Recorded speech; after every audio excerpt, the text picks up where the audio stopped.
Hello. Good afternoon again, and welcome all to Rutgers. My name is Usaina Alidu.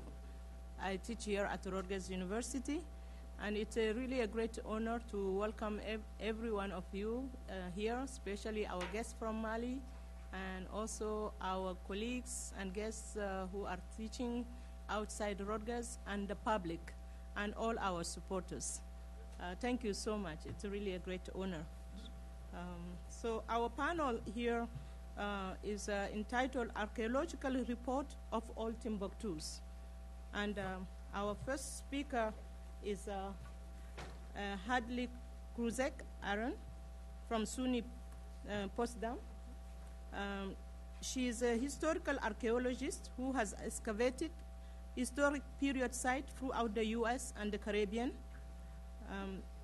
She specializes in the 19th century and Northeast United States and is director of Timbuktu, New York excavation project. Welcome, Hadley. Thank you. Is this on? You can hear me? Okay. Well, thank you so much. First, let me join the chorus in thanking the conference organizers, Paul and Carolyn, for your vision in making this happen, and for Chica and for all of the rest who helped to make that vision a reality. It's an honor to be here to help share the story of New York's Timbuktu and to learn more about these special places that are deeply and meaningfully connected despite their geographic distance. In my presentation today, I want to tell you the story about a search. The search for homesteads associated with a little-known reform experiment that brought about 200 African Americans to farm in the Adirondacks in the mid-19th century. This search has been challenging, probably the hardest of my career, and it remains ongoing. I can cut to the chase and tell you now that we have yet to find one of the homesteads. But the story does not end there. Despite this fact, the search for Timbuktu in the mountains of New York has been fruitful, as the archaeological sciences have helped reveal how these pioneers responded to the significant challenges that they faced in the Adirondack wilderness. But before we get there, let's give you a basic overview of the history of the settlement. This experiment that led to Timbuktu's creation is largely the brainchild of this man, Gerrit Smith, who came to be one of America's most well-known social reformers of the period. The wealthy central New Yorker came to social reform through religion. He experienced his conversion and joined the local Presbyterian church in 1827, and he eventually became active in a range of social movements, too long to list here, but I will just list a few. Temperance, education reform, dietary reform, abolition, and land reform, just to name a few. But to summarize his reform philosophy more generally, or what linked all of these diverse interests together, is that he aggressively opposed any entity that prevented a person from being their best Christian self. And he supported those things that he believed promoted a true Christian lifestyle. Eventually, he came to realize that he couldn't fight each of these different reform battles in isolation, and he attempted to combine his interests in the form of the experiment that I'm describing today, which most explicitly joined abolition and land reform, or that joined the fight against slavery with the fight against land monopolies. To clarify, land reform at this time was a cause whose proponents critiqued the social inequality wrought by the market revolution that viewed wage labor, land monopolies, and land tenure as resulting in a form of slavery. The concern then for abolitionists of the period, including Gerrit Smith, was that ending slavery for African Americans in the United States would simply lead them into the arms of new masters. With this in mind, because they would just be going to work for others. They wouldn't be able to own their own land. They'd have to work for others on somebody else's land. With this in mind, Smith and other activists celebrated the social and economic benefits of widespread land ownership and a rural agrarian lifestyle for both black and white Americans. Once he made this connection in the 1840s, Gerrit Smith became conscious of his own complicity in this unequal system. Since he himself was one of New York's largest landowners, he is said to have owned property in every county in New York State. And so he set out to break his own land monopoly in 1846 by announcing his intent to give away 120,000 acres of land to 3,000 black New Yorkers. And I'll say that again because that's a lot to absorb. That's 120,000 acres of land to 3,000 black New Yorkers.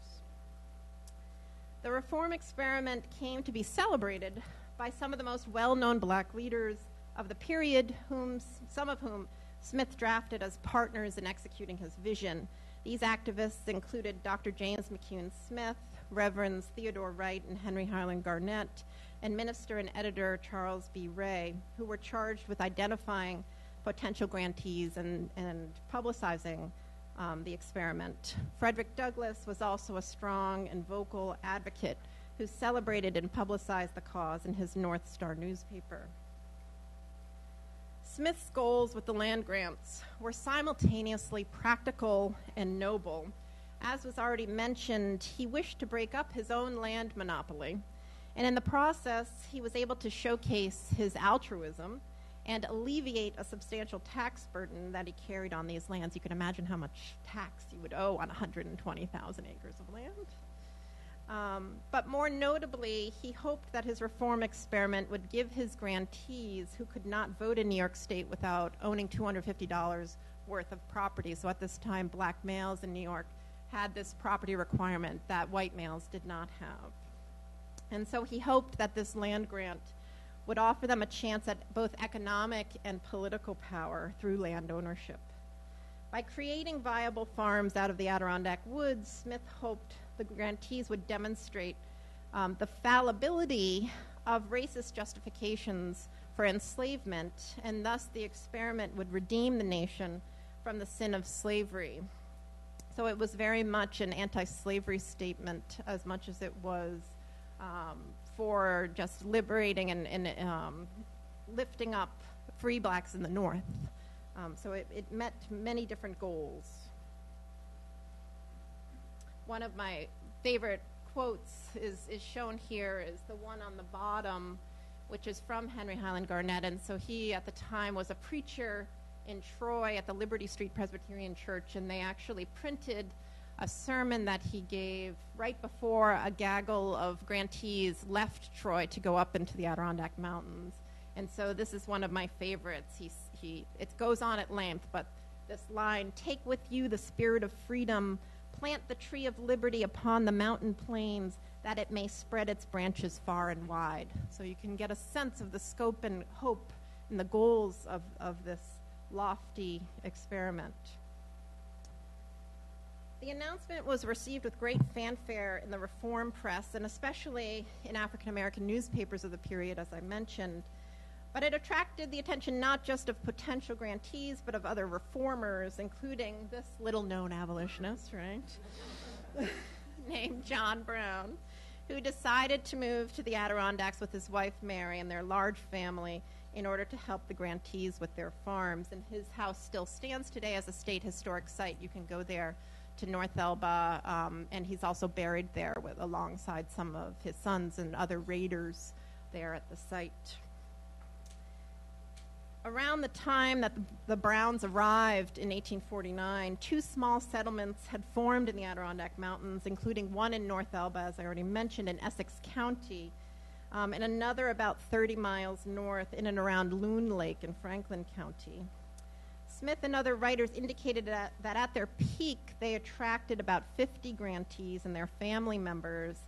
The total number of African Americans associated with the experiment has been estimated at about 200. And so recall that Smith had given land to 3,000 grantees. And so I just said, 50 grantees at the most, 200 more broadly defined if you include the household members. And thus it is clear that the experiment had not gone as planned. The vast majority did not come to settle their parcels. They had been given the land. We have the archive of all of the land grants happening, and he certainly kept all the county clerks busy by having them write out those deeds to all 3,000 individuals. But the vast majority did not come to actually settle their parcels. And many of the few that came did not stay very long. Some did not stay long enough to enter into the census, and those that did enter into the census don't stay long enough to be seen in the next census. And so what's shown here in red are parcels that we have known to have been settled by the grantees. It's hard to see on the screen, but you see the pink parcels are all parcels that could have been settled. So you think about what the settlement would have looked like had it gone as planned. I mean, it's a radically different picture for what the community could have been. So why didn't they come and why didn't they stay? There were certainly reasons for this that could fill a whole other presentation. But just quickly, there were reports in the African American press about settlers getting swindled out of their land, and this caused concern by those who hadn't come yet. Land, I think settlers, and something that Smith didn't recognize, or he did and couldn't do anything about it, was that land was not enough. You needed capital to move yourself, and these were not people who had that capital, right? These were poor working people, and you would need capital to get yourself there. You would need money to buy livestock and equipment, and that was lacking, right? The region, when you hear Adirondack Mountains, you don't necessarily think that's the great place for a farming experiment. You don't think that. All right, so it's a very short growing season. So it wasn't well suited for a grand farming experiment, though there are certainly pockets of very good farmland there. And another thing to think about would be that community institutions were lacking. And so those African Americans who were coming primarily from cities in New York State would have been losing something as much as they would have been gaining something. And so those social institutions, those community institutions, the churches and schools and family, and so it was a big change for people to make that journey north. In part because of the tepid response by the grantees, when historians wrote about the Timbuktu settlement in the Adirondacks, they generally emphasized it as a failure. And they often did so in racist terms, and that could be the subject of a whole other presentation too. Or if they did include Timbuktu in their narratives, many minimized its significance in terms of the region's history or in terms of the nation's history. Though please note, I should say, the recent example that is presented in the beautifully rich Dreaming of Timbuktu exhibit that you will all be privy to, that was so skillfully and artfully brought together by Amy Godine, who you will hear from today. Part of the challenge for historians has been the scarcity of evidence that existed to shed light on the experiences of the grantees who did decide to settle their Adirondack land. Most of the sources were authored by outsiders who did not actually take part in the experiment.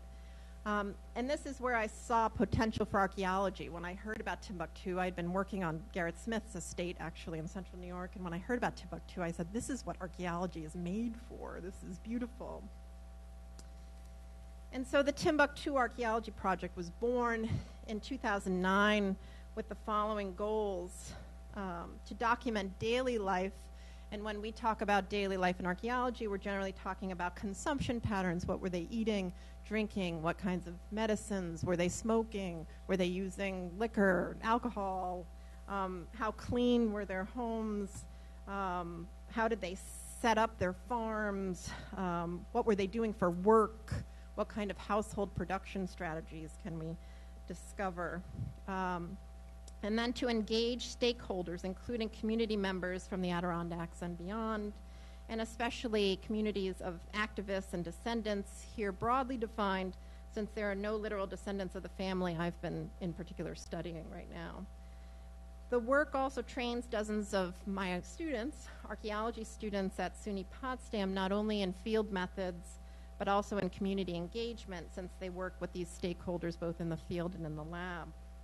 More specifically for the research, The goal has been to shift the emphasis away from questions of success or failure and toward how the settlers responded to the very real challenges that they faced in the Adirondack woods.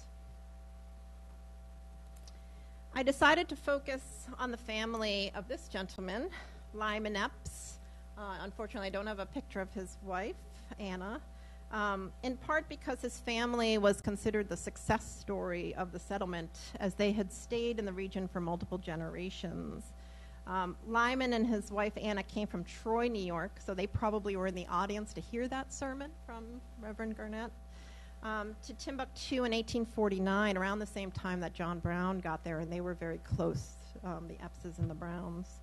Lyman had originally come from Connecticut. He was born to an African-American mother and a Native American father, a Pequot, from Connecticut. He moved to New York City at some point, and that's where he likely met his wife, Anna, and eventually they ended up in Troy. Troy had been a hotbed of African-American activism, and he likely got wind of Gerrit Smith's experiment there during the 1840s. He and Anna moved to Timbuktu with their 2 young children, 1 son and 1 daughter. And you can see here, this is the 1860 census. And they went on to have 4 more children. And judging by the ages here on this 1860 census, Anna was likely pregnant with their 3rd child when they arrived in the Adirondack Mountains. Sometimes I think about that, their arrival, because at the time that I started this project, I also just had given birth and had, by the time that I worked at this project, I had 2 toddlers, and the thought of them coming with their family in tow to start this new life was always especially moving to me. The agricultural schedule of 1855 shows that the Eppses had made good progress with their farm in a relatively short amount of time. This was quite the achievement given what we know of the quality of the soil that they were dealing with. And so what's shown here is a map where I've overlain the property map, and the Eppses lot is in the red. Let's see, right here, it's hard to see. That's the Eppses lot, the southwest corner of lot 84. And you can see that I've overlaid that with soil quality data. And so the green indicates prime farmland, and the yellow shows subprime farmland. Then the white's not even graded, so it's like, don't even try it. This is subprime farmland that we're talking about. The southwest corner of Lot 84 remains a remote wooded lot today. It sits 1.5 miles into the Adirondack wilderness that you can only access using a very rough dirt road. And the picture of this road is there in the upper right. This is actually surrounded by very good farmland. It's actually an experimental potato farm today. That's what you're seeing up here. But you can imagine the Eppses would have arrived here. They probably wasn't even a road here when they arrived. And they would have had to cut their way through about 1.5 miles into the interior to get to their lot.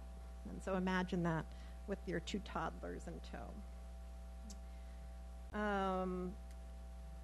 So this good quality farmland that you're seeing here is actually an island in the sea of rocky soil.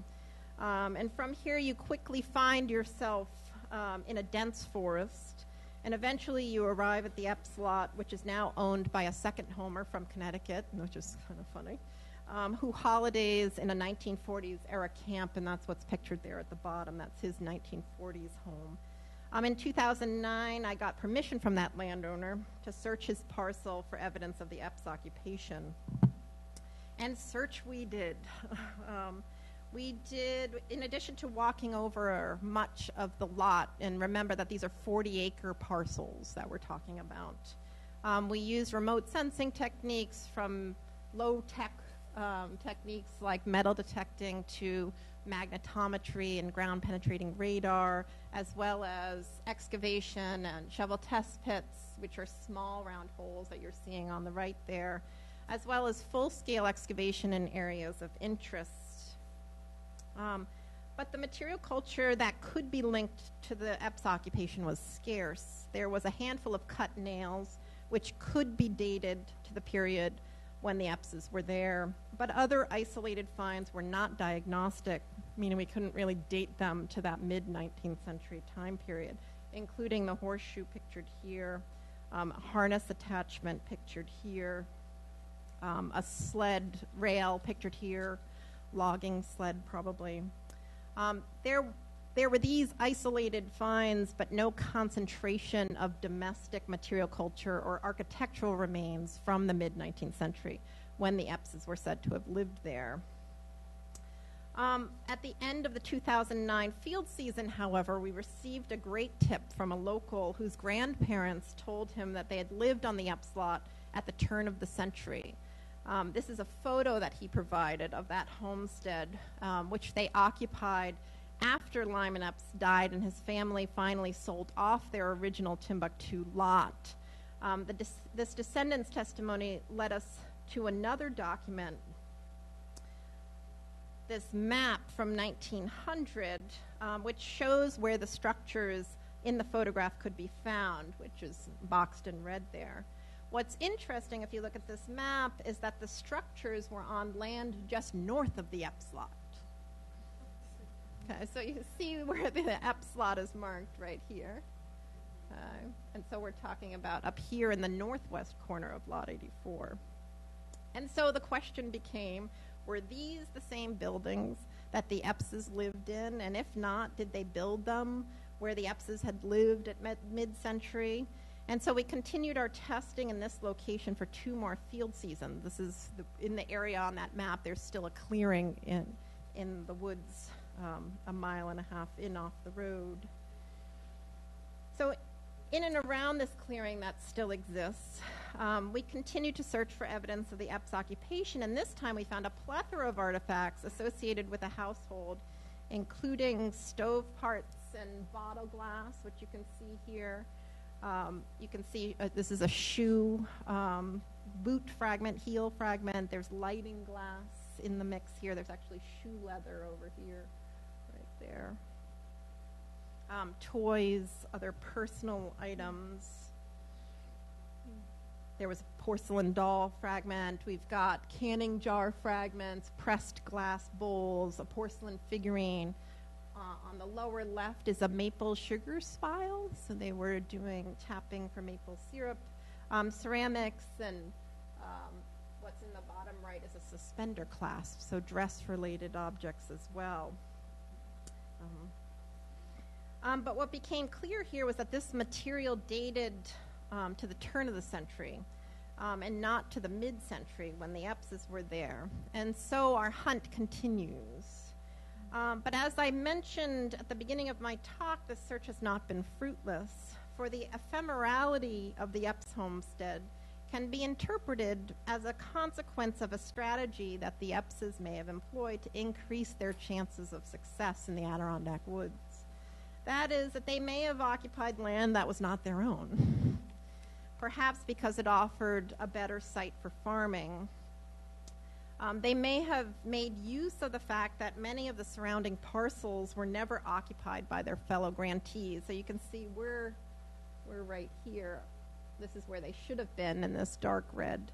But you can see that all around them is a sea of pink, where grantees would have been given land, but it had never been occupied. So, they wouldn't have felt the pressure that somebody was going to come and claim it. And so they may have felt more free to do so, to squat on another parcel that offered better quality farmland.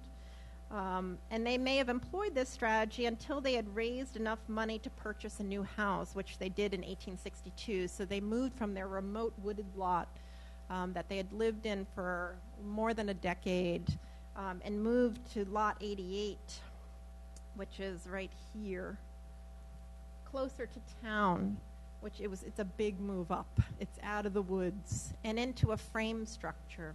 It was actually the house of John Brown's daughter, Ruth Brown Thompson, and her husband. And it's actually on a really good piece of farmland. But while they moved their residence in 1862, they did not sell their original Timbuktu lot. Okay, so they moved out of the woods onto this new lot, but didn't sell their original Timbuktu lot.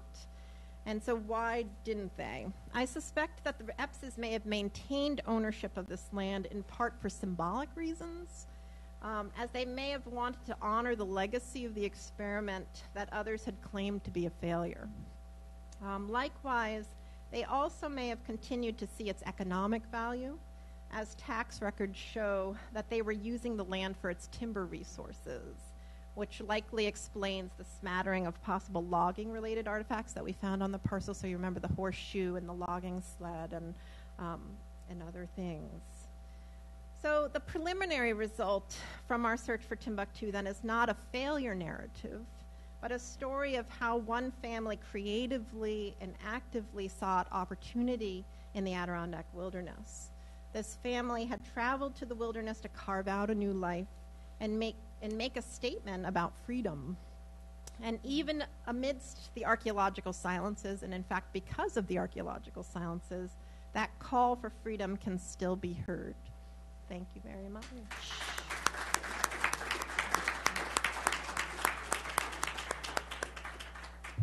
Thank you, Hadley, for the very insightful paper.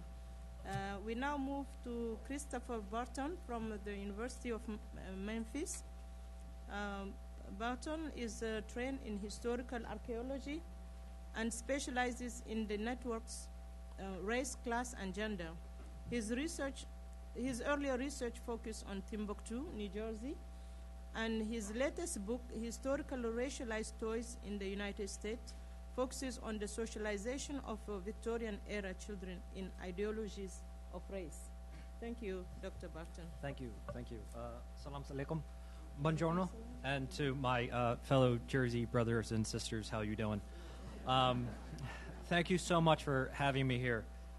Truly, it is an honor to be here with all of you. So this presentation is going to introduce you to our work. And when I say our work, I really do emphasize this because the work that we do here at Timbuktu is a pragmatic type of collaboration.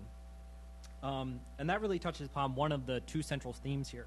One is going to be this idea of pragmatism, and that through conversations as scholars with diverse communities, whether former residents, whether scholars outside of our field, or really from a host of institutions, even people that you come across through in everyday experiences, we can learn more. And we can understand that sites like Timbuktu, whether in Mali, whether in New Jersey or in New York, really, they span so much through time and space, and they have significance for everyone. The second portion of that is I'm going to talk to you about interpretation, and that through this type of collaboration that we've had through, I've had changes in my own visions of Timbuktu. So up first, New Jersey. This is the great state of New Jersey. So Timbuktu is about 30 minutes away from Philadelphia and about 80 minutes away from New York. Some of you actually may be visiting Timbuktu tomorrow, where you'll get a host from yours truly.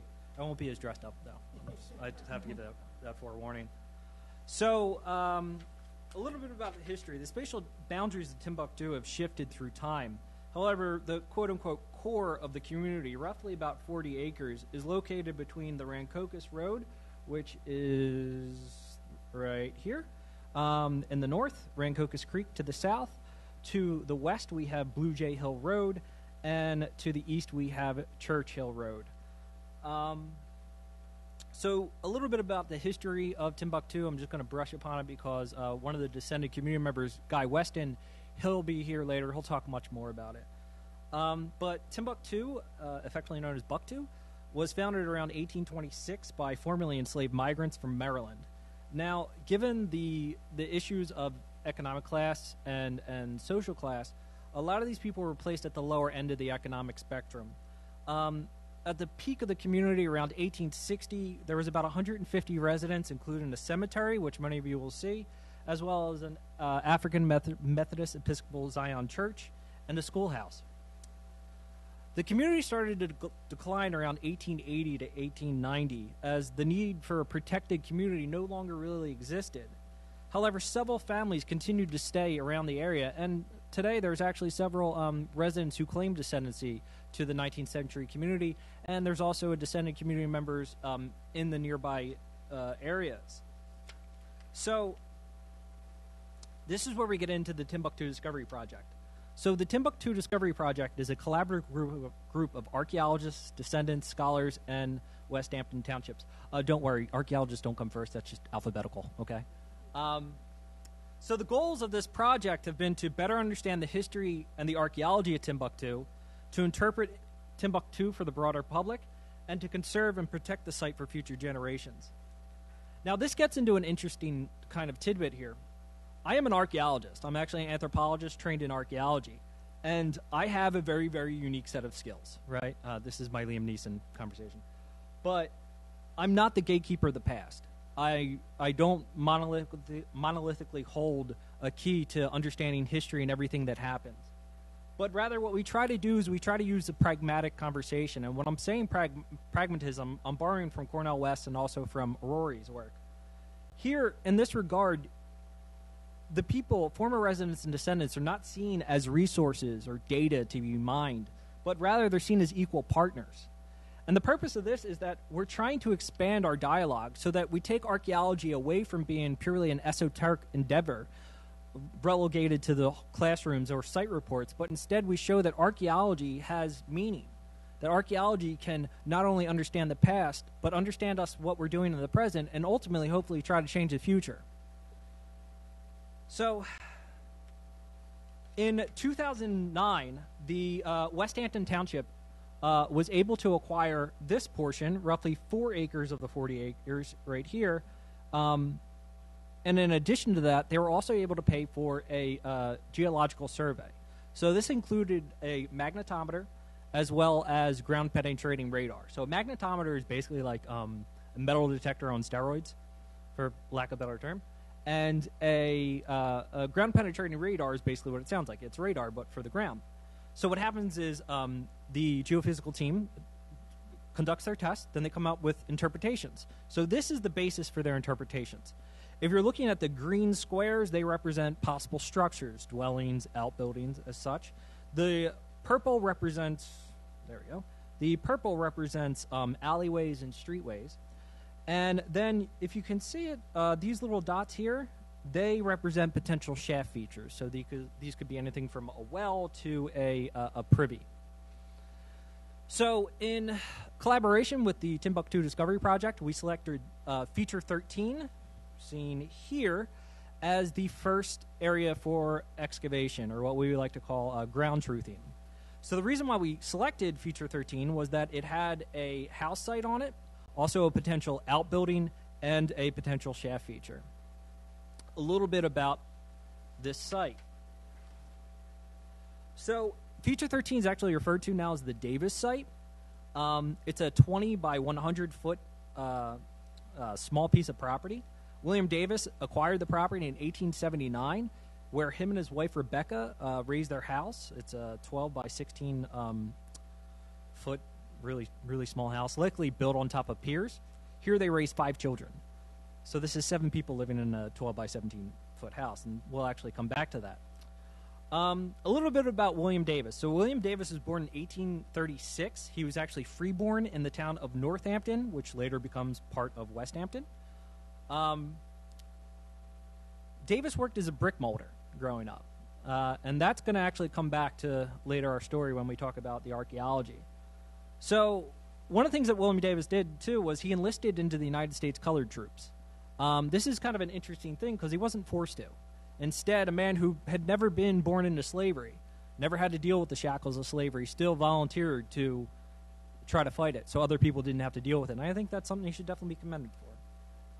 So during his war, during the war, he was he was at the Battle of Petersburg, where he was injured, actually shot in the chest, and he was honorably discharged. However, he continued to suffer from rheumatism and chronic back pain. So much so that in the 1890s pension records, he's no longer to work as a manual labor. Davis and his wife continue to live at the site until 1914, where he dies from pneumonia. So we were able to identify here. This is, you can see the actual destruction of the house. It seems like sometime in the 1920s through the 1940s, there were several, the house itself was actually blitzed. And then a portion of it, which is right here, this is the western wall. a portion that was actually of the bricks were actually taken away and likely reused, and we'll get into that. Over time, this entire foundation, seen here, was used as a community trash bin.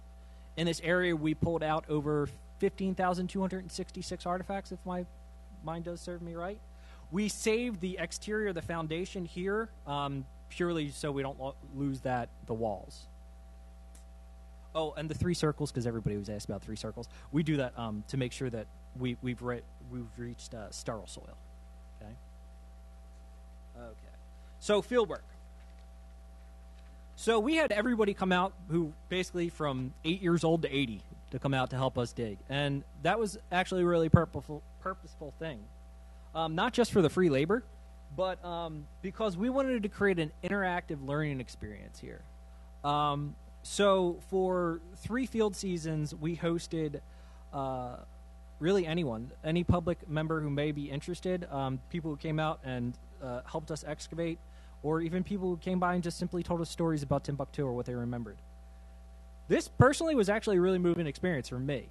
For instance, we once excavated a cobalt Vicks Vapor Rub jar, and for me as an archaeologist, you look at it, you see it, okay, this is Vicks Vapor Rub, this is simply just it's a medicinal, kind of personal artifact.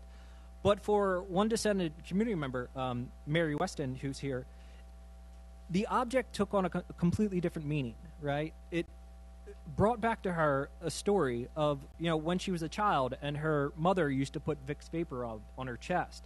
And so this object that for me is mundane became basically a vehicle from the past, a means to tell a different story about a single object.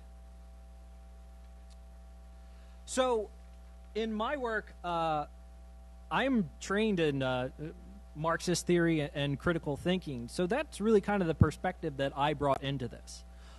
So when I started to come across the artifacts, I started to note a lot of things that I saw as the confluence between race and class, right? And how they became so inseparable. So some ideas of this came out of commodified food jars. And looking at commodified food jars as this means to basically take the summer harvests and make them into the winter meals. A lot of these objects that we actually came across dated between really 1910 until about the 1940s. And if you think about that, not only are we dealing with issues of segregation and issues of class within New Jersey, but we're also dealing with the Great Depression, World War I. I should have gone chronologically. So World War I, the Great Depression, and then World War II.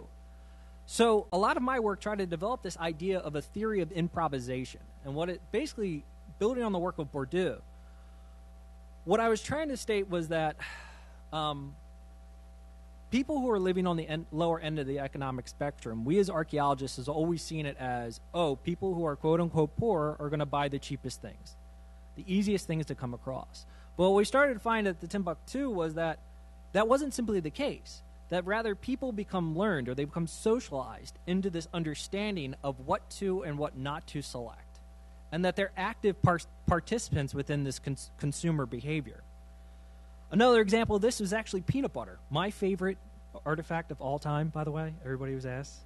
I actually have a tattoo of it. Mr. Peanut goes to war, yeah. Peanut butter was another one, right? So a lot of times we think commodified food is, this is an over expense that nobody really wants to. But for people who are taking in laundry, a lot of people at Timbuktu are working multiple jobs. Commodified food is a great way because not only are you saving theoretically on money, but you're also saving on time and on energy. So when peanut butter really starts to become nationalized, really around 1910 and 1920s, what you see on a lot of these sites where people are on this lower end, they take it in. They love peanut butter because think about it, it's high in calories, it's high in fat, high in energy, and it's relatively inexpensive. Yeah, and it's tasty, which is it got me through graduate school. It got me through graduate school. That and ramen, a lot of ramen. The other thing that we came across was, there we are, is the bricks. So in my past life, right, I come from a working class background. So the way that I helped pay myself through college was I did a lot of construction. And I did a lot of brick molding growing up. And what I noticed while we were excavating the Timbuktu bricks was that they were really, really poor bricks, right? They were poor quality. They were what we refer to as as salmon brick. Okay, so that's that soft brick that you can scratch really easily. Usually you don't want to use that on the foundation because they'll absorb water and it'll crack. But here at Timbuktu, what we found was that people were using it. And these are regular bricks and all these others, right? So I don't know if you know much about South Jersey, but we don't have stone, okay? It happens up north. So I started to think about the relationship of William Davis and being a brick molder. And one of the theories that we postulated was William Davis understood that, yes, while this brick may not be the best brick to make a home with, it's still better than nothing. So the idea is that he improvised on this type of everyday experience, and he started to build his home out of what he knew how to do. And building on that, right, or expanding on that, remember, this house is a 12 by 16 structure. It's not very big. And believe it or not, in Jersey, if you're not from here, it actually does get hot in the summer. And the last thing you want to do is be inside indoors. One of the things that we found across, so I don't have a great image here, and I really should expand it. So this is our plow zone. So usually as archaeologists, what we look for is we call it a buried A horizon. And a buried A horizon is basically where you have that vegetation, right? So if you ever dig a hole, see the leaching that comes down? So that's an A horizon. If you put dirt on top, that will stay there. So as archaeologists, we look for buried A horizons because it would suggest to us that there's an occupation there. Here, we didn't have that, right? But as we started to move further away from the home, what we started to find out was that A horizon starts to pick up. So this started to get me thinking. And what we started to realize and what we started to test, we started to think that they may have swept their yards. And our data over time actually suggested that they were sweeping their yards. Now, swept yards has West African traditions in it. It also has a very deep Southern tradition. I'm moving to South Carolina soon, and that's all everybody ever talks to me about. But the idea here is that for people on this lower end of the economic spectrum, a swept yard becomes more than that, right? It becomes an extension of the household. It becomes a learning experience. It becomes all these others.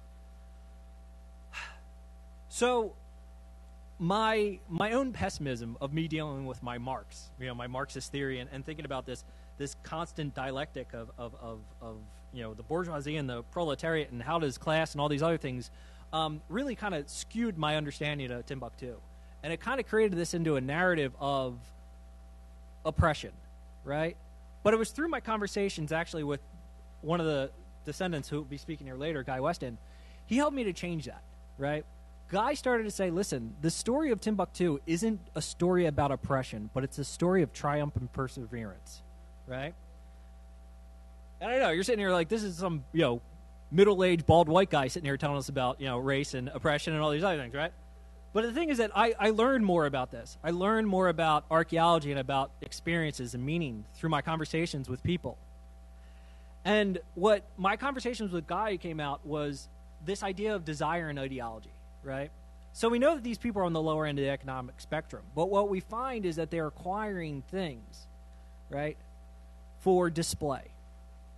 So the story I always tell whenever I talk about this is when my wife and I got married, we got a big china set, right? So we have this china set up on our mantle, and we've had birthday parties and Thanksgivings and Christmas ever. And I will tell you what, we've never touched the china set ever, right? It just sits there, right? And in my conversations with Guy, we started to see things like this. This is a pressed glass plate. It has no use-wear, so there's no utensil marks. And you can see the little floral design, and this is a piece of depression glass. Again, no use-wear. And what I started to realize, both of my own china set and probably what was here, was we don't just display things for the people who are coming and walking by and seeing them, right? But instead, it's not just for the public view, but it's for ourselves. So that for the people who are on this lower end of the economic spectrum, I always get yelled at whenever I say poor, lower end of the economic spectrum, right? This is desire. This is so, yes, listen, we may eat peanut butter every now and then. We may have a swept yard or things like that. But guess what? We aspire to be part of the middle class, right? This is this idea of constructing an individual identity that expands beyond archaeology, that expands beyond all of our other types of discussions.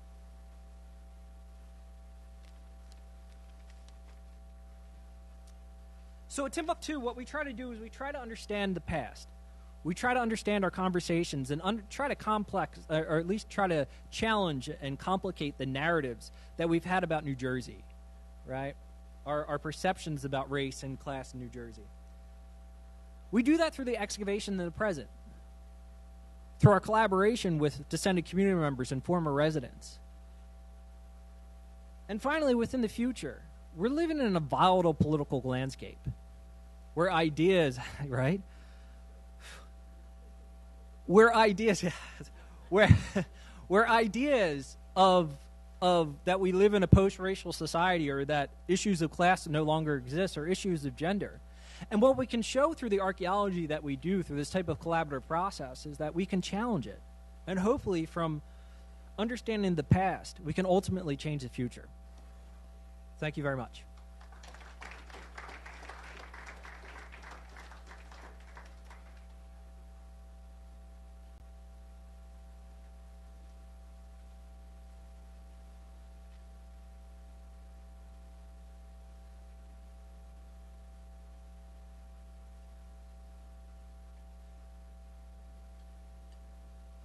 Right. Bienvenue. Yeah. Our next presenter is Dr. Daouda Keita from the Université des Sciences Sociales et Gestion de Bamako, Mali.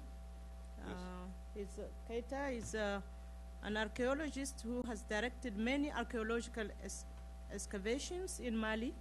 His interests include research in prehistory and archaeology, ethno-archaeology, cultural heritage, and tourism. He has worked on the restoration of Timbuktu after the recent occupation. Thank you. Welcome. Merci beaucoup. Je voulais commencer par exprimer toute ma gratitude aux organisateurs de cette conférence. J'ai quitté Tombouctou, je suis à Tombouctou. Là, je suis très content de me retrouver parmi les Tombouctusiens. J'espère que vous êtes là. Okay, basically he would like to express his gratitude for being here and coming from Mali and working on Timbuktu and engaging here communities from Timbuktu. In 2012, Mali was a sense of one of the worst crises since its independence in 1960. The northern region of Mali, Timbuktu, Gao, and Kidal, and part of the Mopti region were literally occupied by armed terrorists and extremist groups. This situation worsened with the coup d'etat of 22 March 2012, plunging the country in an unprecedented political, social, institutional, security, and economic situation. While the northern region suffered directly, the other had been affected as well due to the collapse of the tourist industry. Our cultural heritage has been shaken. Let me provide some example before I mention some of the results of our research as part of the reconstruction of the mausoleum and other work at Timbuktu. The tomb of Askias at Gao has already suffered from the lack of maintenance. Two pillars of the main prayer space collapsed in 2006, and in 2010 part of the roof collapsed. These difficulties led to the inscription of this 520-year-old monument on the list of World Heritage Sites in danger. Archaeological excavation on the site of supposed mosque of Kankou Musa at Gao had begun in 2002. 400 square meters had been excavated encouraging several different kind of wall, pavement, and other structure. They were planned to make it open to tourists. However, because of the invasion of jihadists, the excavations were stopped in 2010. This had led to the lack of regular maintenance of the site and the degradation of exposed structures due to the heavy rain. There has been no subsequent work at the site. The site of Gawasane was visited by Moni during the colonial period, and by the other later has also been looted, including the removal epigraphic stele.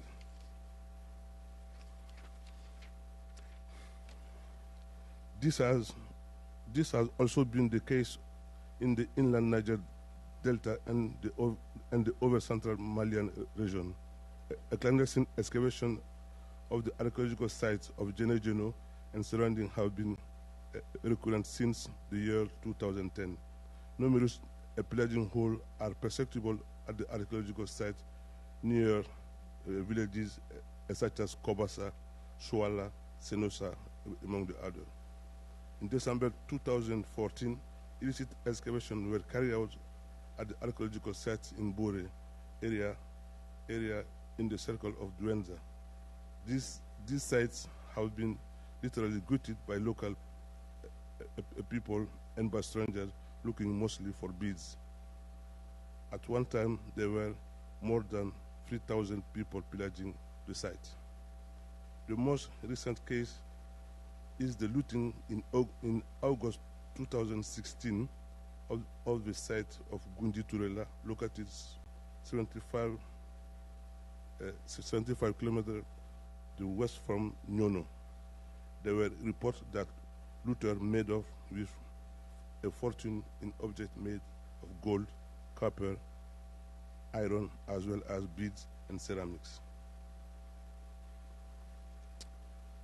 In Dogon country, the tallest sites in Sanga were literally destroyed on the 13th October 2014. In Duenza, the Toguna was destroyed and the cover pillar removed in 2012. It has since been rebuilt. The occupation of much of the north by jihadists began in 2010 and reached its height in 2012, including the occupation of Timbuktu. In addition to the destruction of the mausoleum, the jihadists instituted a ban on all cultural expression.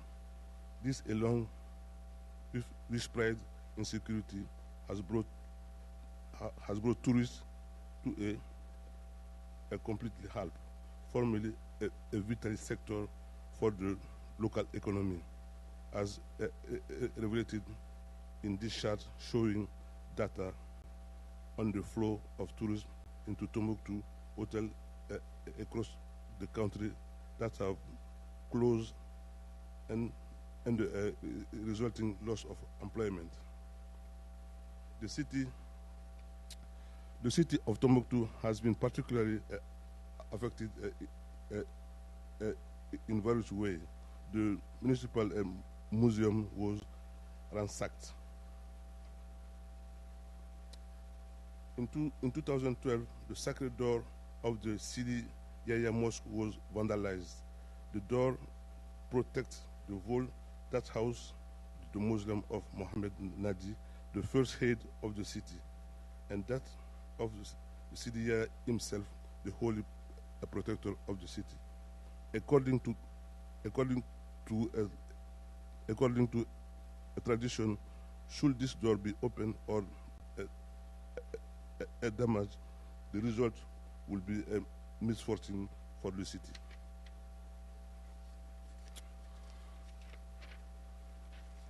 The relatively recent Al-Farq monument at the place of independence was also destroyed. Despite many reports of the saving of precious manuscripts, some 4,200 free manuscripts from the Institute of Islamic Studies and Research Center Ahmed Baba are known to have been burned, and over 370,000 were displaced to Bamako. Timbuktu is known as the city of 333 saints. Many of these Muslims dedicated to their memory. A Muslim is a funerary monument for a person regarded as illustrious or holy.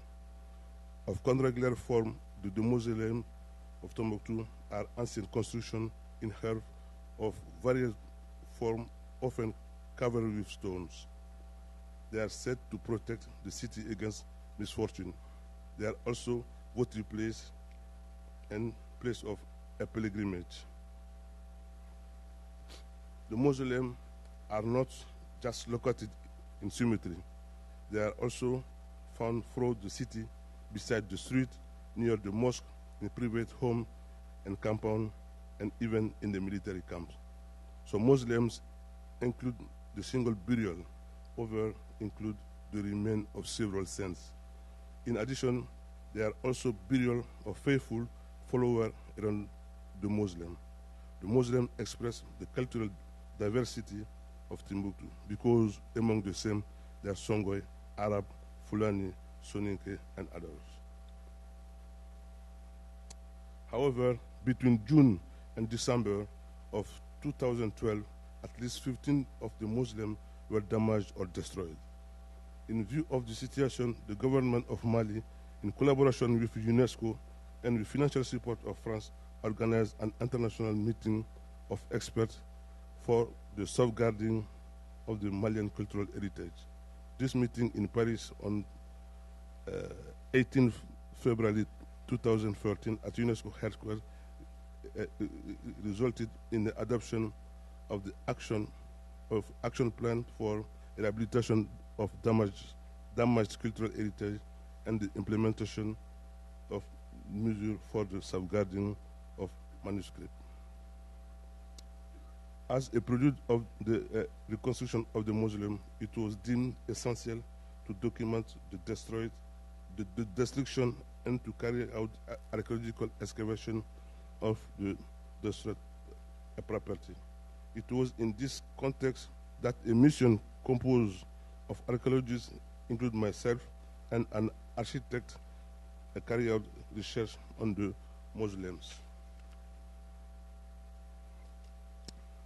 Our goal was to provide information to architects, cultural heritage professionals, and Muslim officials so that the restoration and rehabilitation of the heritage destroyed could be carried out in the accordance with the principle of the 1972 UNESCO Convention to reconstruct in the same way any structure classified as a World Heritage Monument.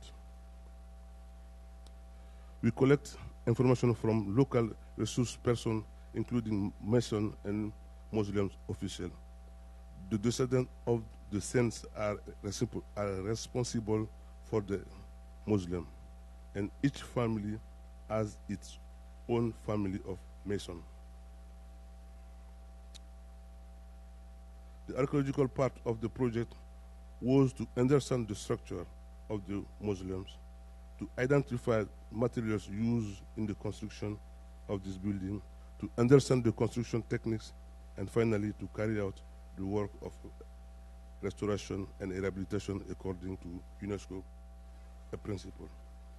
Our goal, one of the challenge was the discovery of human remains that brought our excavation to the alt, given to fact that devoted followers of the saint often request burial in close proximity of their saint Muslims. This was a problem.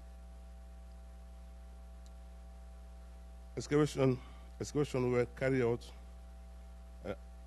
out 8 mausoleums, includes this one for Sheikh Alpha Moya. We were awaiting the result of analysis of the charcoal for possible deaths.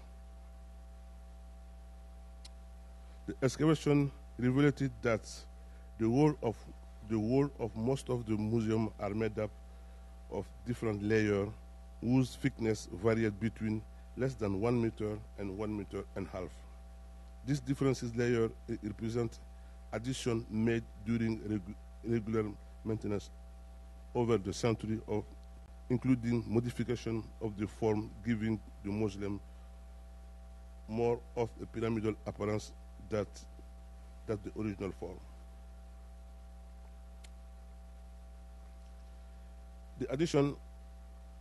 These additions were built on loose sandy soil. This might explain the need for buttressing of the retaining wall on both interior and exterior.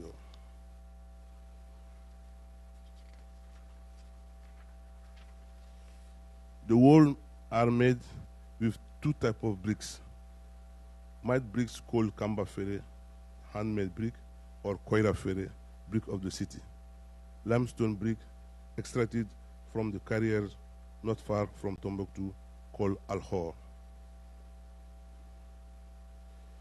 We found four types of fastening made from Bangkok carriers of Timbuktu, a special type of red mud slip imported from Burem, and mixed with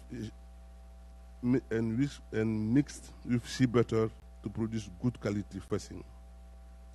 This type of fastening is reserved for the most illustrious of saints and generally cover inland wall of the museum.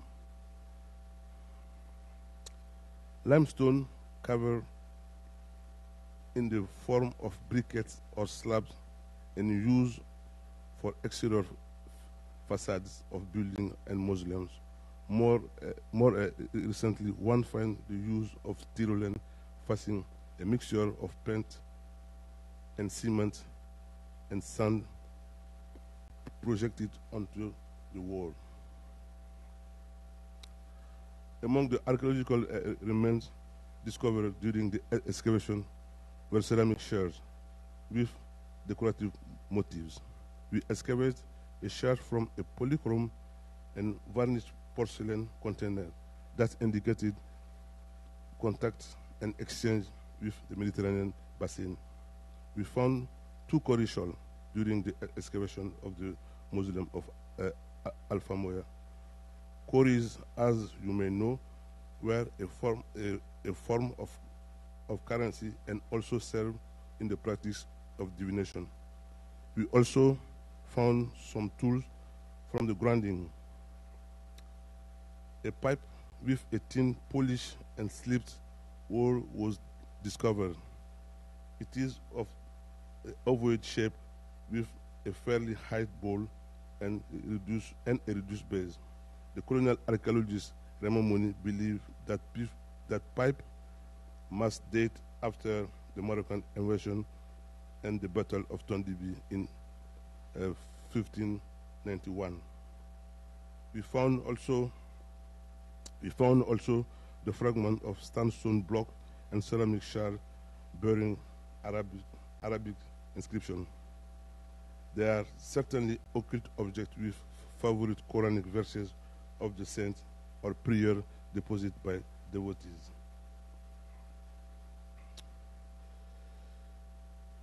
There were at least 2 phases of construction of the mausoleums.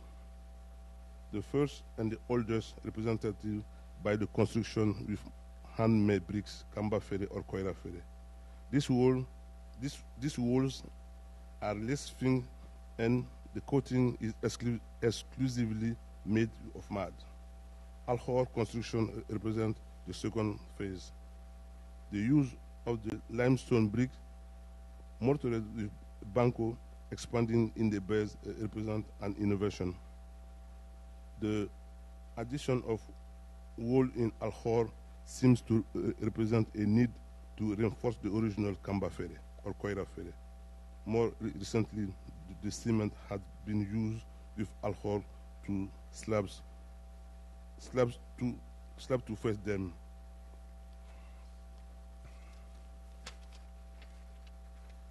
would like to conclude with images that show the extent of description and the variety form of Muslims.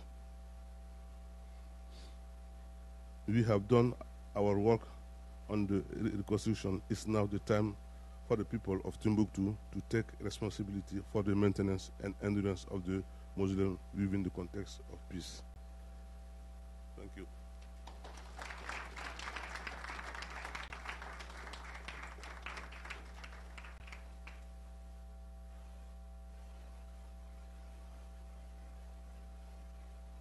Very much. This is so wonderful.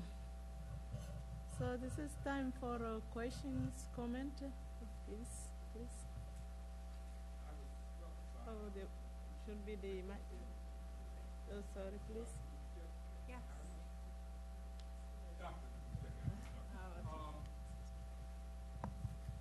I was struck by the fact that the 3,000 people divided into 120,000 acres is 40 acres. And people normally think that this 40 acres comes from, William Tecumseh Sherman's march from Charleston, South Carolina to Jacksonville, Florida in 1865 when he divided the land up. But I just looked up and it says that a section of land is 640 acres and a quarter section is the smallest amount of land that could be handed out to an individual. And this was done back in the 1830s. Do you have any more information on that? I mean, a lot of the way that the lots were surveyed were in 160-acre blocks. And then basically what Smith and his agents did were break them up. Yeah, that's a quarter section, and then that's the quarter section, yeah. Exactly right. So, beyond that, I'm not sure. I don't know, Amy, if you... Yeah. Yep. Right. Yeah.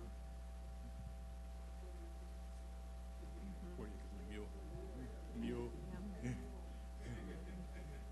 But it certainly made my job difficult when they were each given 40 acres. And when I think about if even just the four in that 160-acre block had worked together, had come and populated that one area, I think there's a lot to be said for it would have gone a different way had they had groups of more of a concentration of settlers who could have supported each other when harvests were slim and when you needed extra hands and extra resources. And so the way that the experiment ended up going didn't help its success. The success of those who came made it harder for them without the extra help in community to support each other. Now, the other pieces of land that were non-contiguous to the Timbuktu parcels? Well, some of them are contiguous, and then some of them are elsewhere. Yeah. So it ended up being not contiguous because people didn't populate all of their lots. So often people think about, they say, are you going to Timbuktu? Where is Timbuktu? There is no one Timbuktu. It's really disparate. It's peppered across 2 counties. And that land allocation that was for black people, was that later on taken back by the state? Yes, or by so most of the people ended up not being able to pay their taxes on the land. Mm-hmm. So a lot of that land is now open to the public and is wilderness land that the state took hold of, yeah. Assalamu alaikum. I am a brother that has always believed that the Arabs invaded Mali after Gaddafi's death for the sole purpose of destroying all of the texts, manuscripts, and cultural heritage of the blacks in Timbuktu. That they wanted to wipe all of that out. And it wasn't spontaneous. It was an objective planned out ever since the Saudis visited Timbuktu in 1999. And the only reason that they did it was because of race.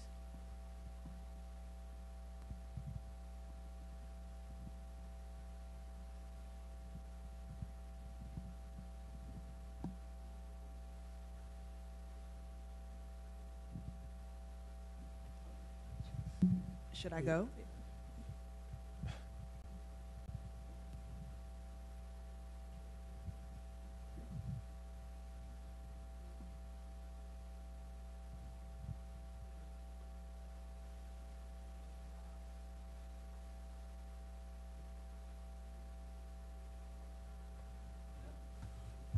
Je pense que c'est l'occupation de la Libye, c'était purement géopolitique. Et on a vu aujourd'hui, à partir des exposés qui ont été faits, qu'il va être difficile de détruire tout ce que Timbuktu révèle comme coefficient intellectuel. Ce n'est pas possible. Parce que non seulement à Timbuktu, il y a ces inscriptions, les maîtres de Timbuktu ont enseigné d'autres personnes qui se trouvent dans d'autres localités. Donc ça veut dire que, et il a dit, il y a tellement de documents à Timbuktu, malgré que les djihadistes ont brûlé certains documents, avant qu'ils n'arrivent, il y a j'étais à une conférence à Bamako il y a une semaine, on a dit 95% des manuscrits avaient été déjà étaient sortis de Timbuktu. Donc on fera tout pour que Timbuktu reste ce que Timbuktu est. So, what Dr. Keita is saying is that the question of Libya is a geopolitical question.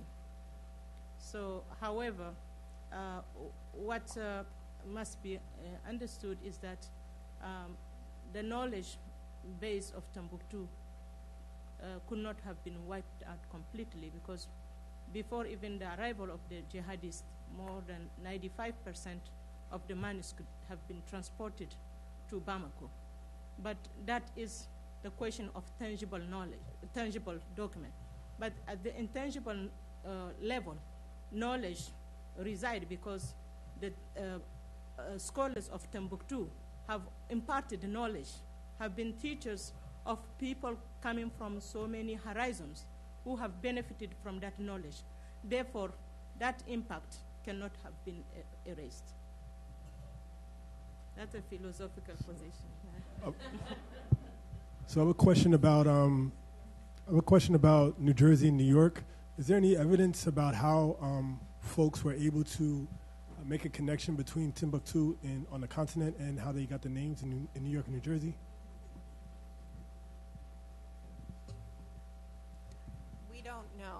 We don't know the connection. We know for the New York Timbuktu, there's three references to Timbuktu, and it's either in a text of a letter or it's in the return address of a letter. So they'll say Timbuktu West Keene, for example, of where they are. So it's not really clear who coins it.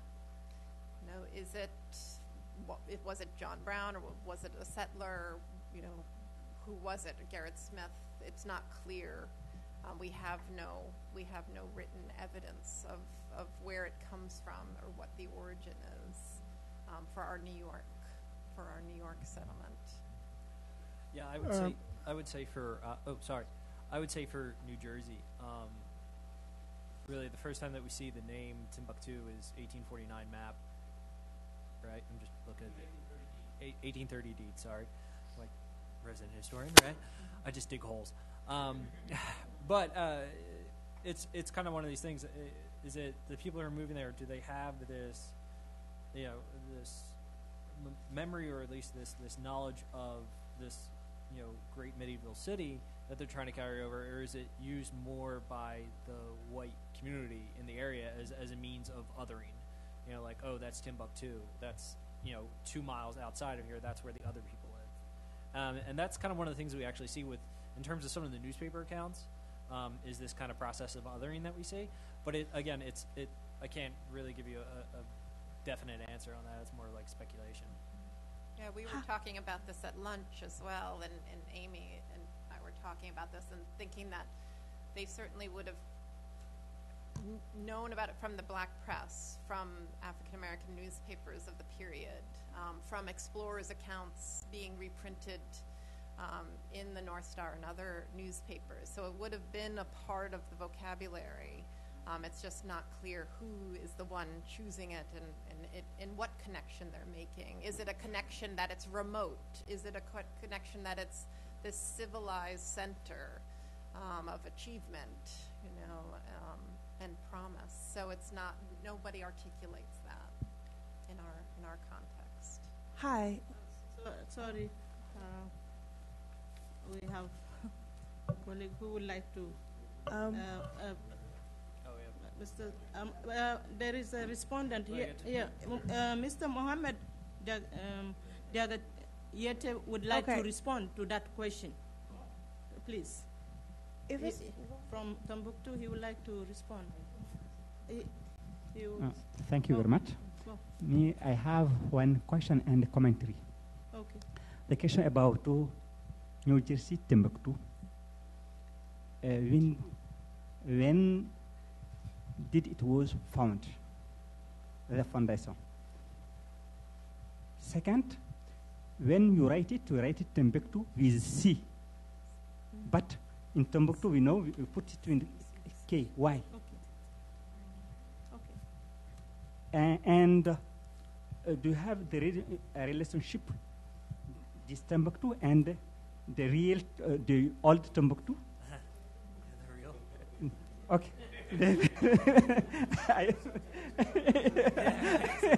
The old. This is for the question, and for commentary. I think it is good to replay and to make the information for something. Dr. Keita said we take off the manuscript out before the Islamic came. Really, I think it is a mistake because Timbuktu was occupied in 1st April. So I remember well, and Sunday our director said, so they occupied Gao because it's really just 3 days they occupied all the north. Friday, Kidal. Sunday, Gao.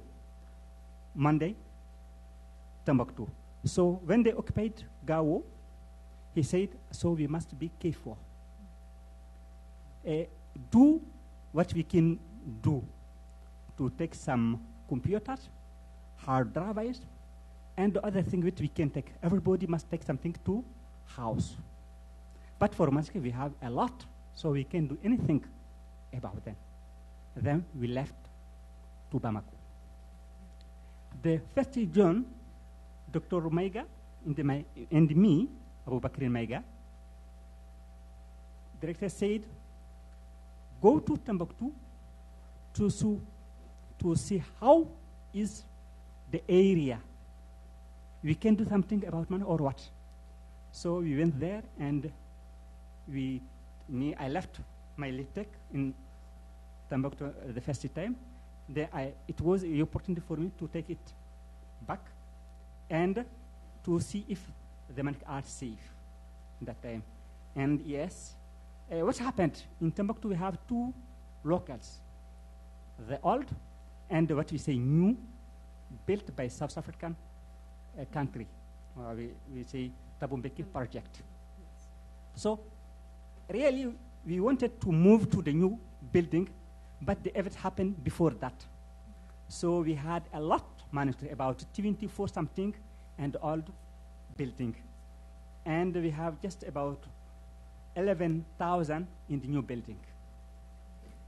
So the occupant lived in the new building because when they came to Timbuktu, all the good place with air condition, they occupied there like the place, the house for them.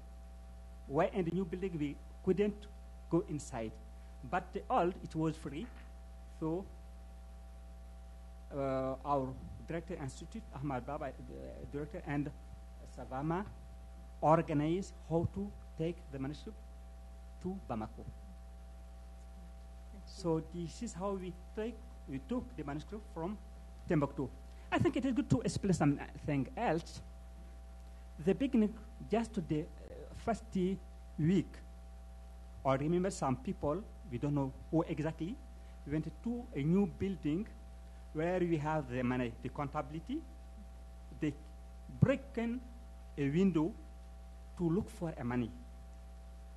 Do you know, we take the computer, so we don't leave money there, so we take money out. So they didn't find anything.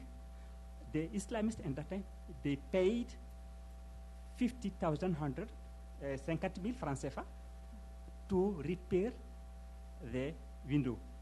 And I think my colleague Mauro, I think is heard, in South Africa, I spoke about the crisis.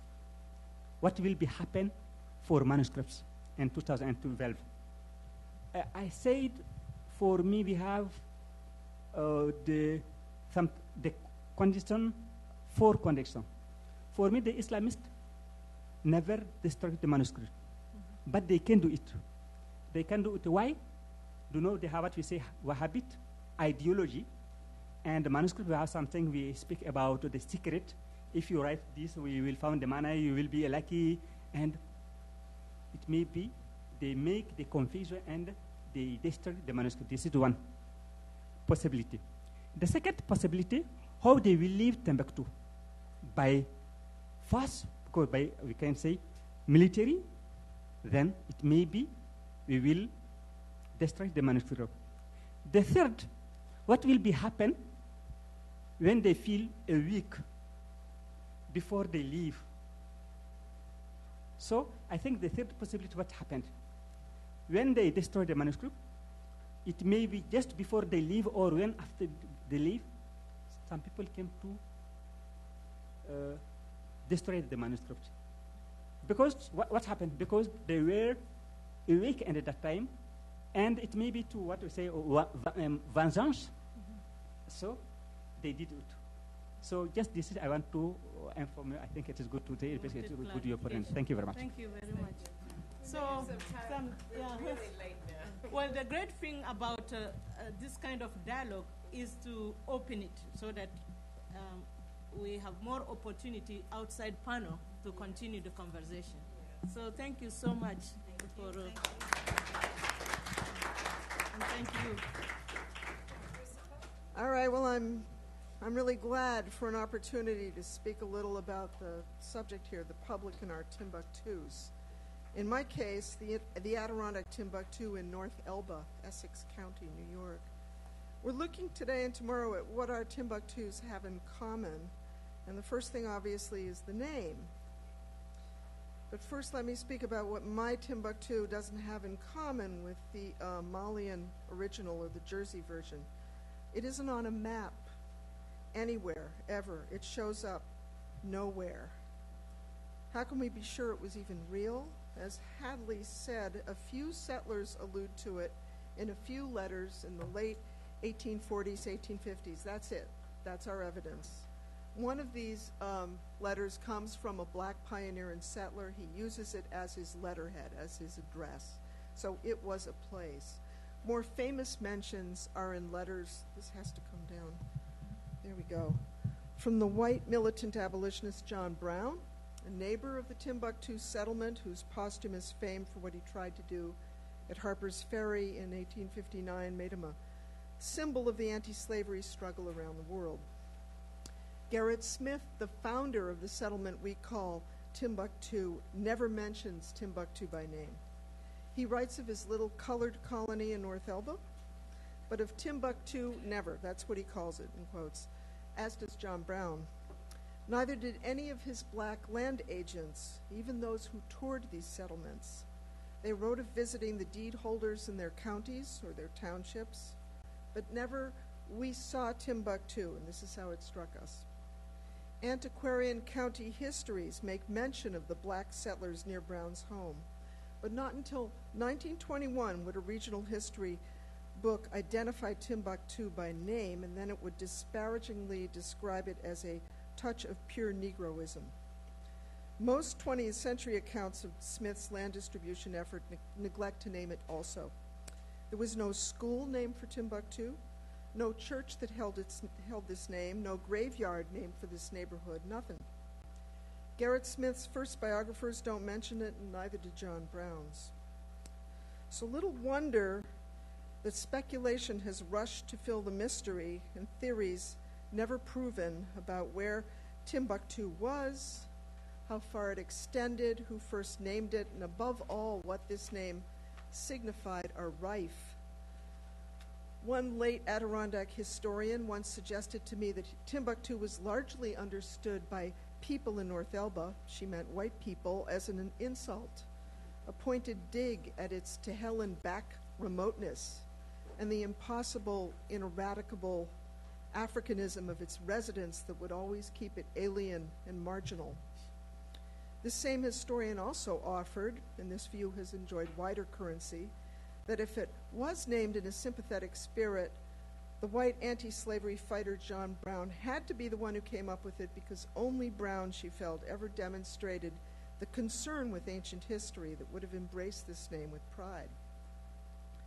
She was indifferent to black archival repositories, so she could not have known that one of Smith's most active land agents, the charismatic anti-slavery minister from upstate New York, Henry Highland Garnett, whose picture Hadley showed you earlier, was a passionate Africanophile who lectured on black history in the ancient world, and his claim on naming rights, I've always felt, is at least as great as Brown's. But here's the thing.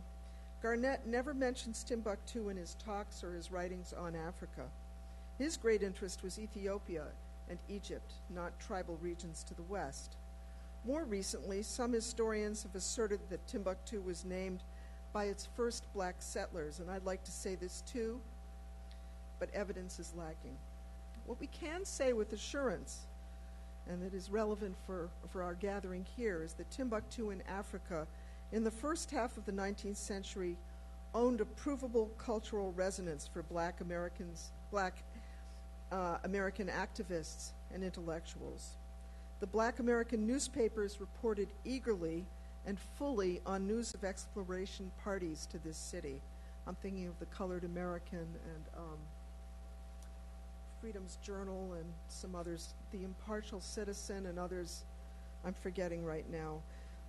That the African Timbuktu stood in this country for black pride, for black economic independence, cultural autonomy, intellectual achievement, commercial power, and 2, resolute and successful resistance to white efforts to appropriate and exploit what was black-made and Afrocentric, hence the resistance to white explorations of that city for so long. And we know how dearly these attributes were valued by the black reformers who promoted Garrett Smith's land giveaway from 1846 to 1853 or so. We also know that if white Adirondackers wanted to saddle the black North Elba settlement with an insulting nickname or in the spirit of insult, this name would not be what they picked. In just 1 year of the Adirondack paper, the Franklin Gazette, 1879, the N-word crops up 73 times. That's one paper 1 year, mostly referencing Adirondack place names, brooks and hills, points and ponds. So I don't hold with the proposition that the name or nickname of Timbuktu was intended as an insult. It was a proud name with positive associations for a real place that seems to have signified a multi-family enclave at the least near John Brown's home, and likely extended to include the wider neighborhood of black homesteads in the township of North Elba. Though, Hadley, I don't know if it was 2 counties deep, but we should talk about that. That seems like a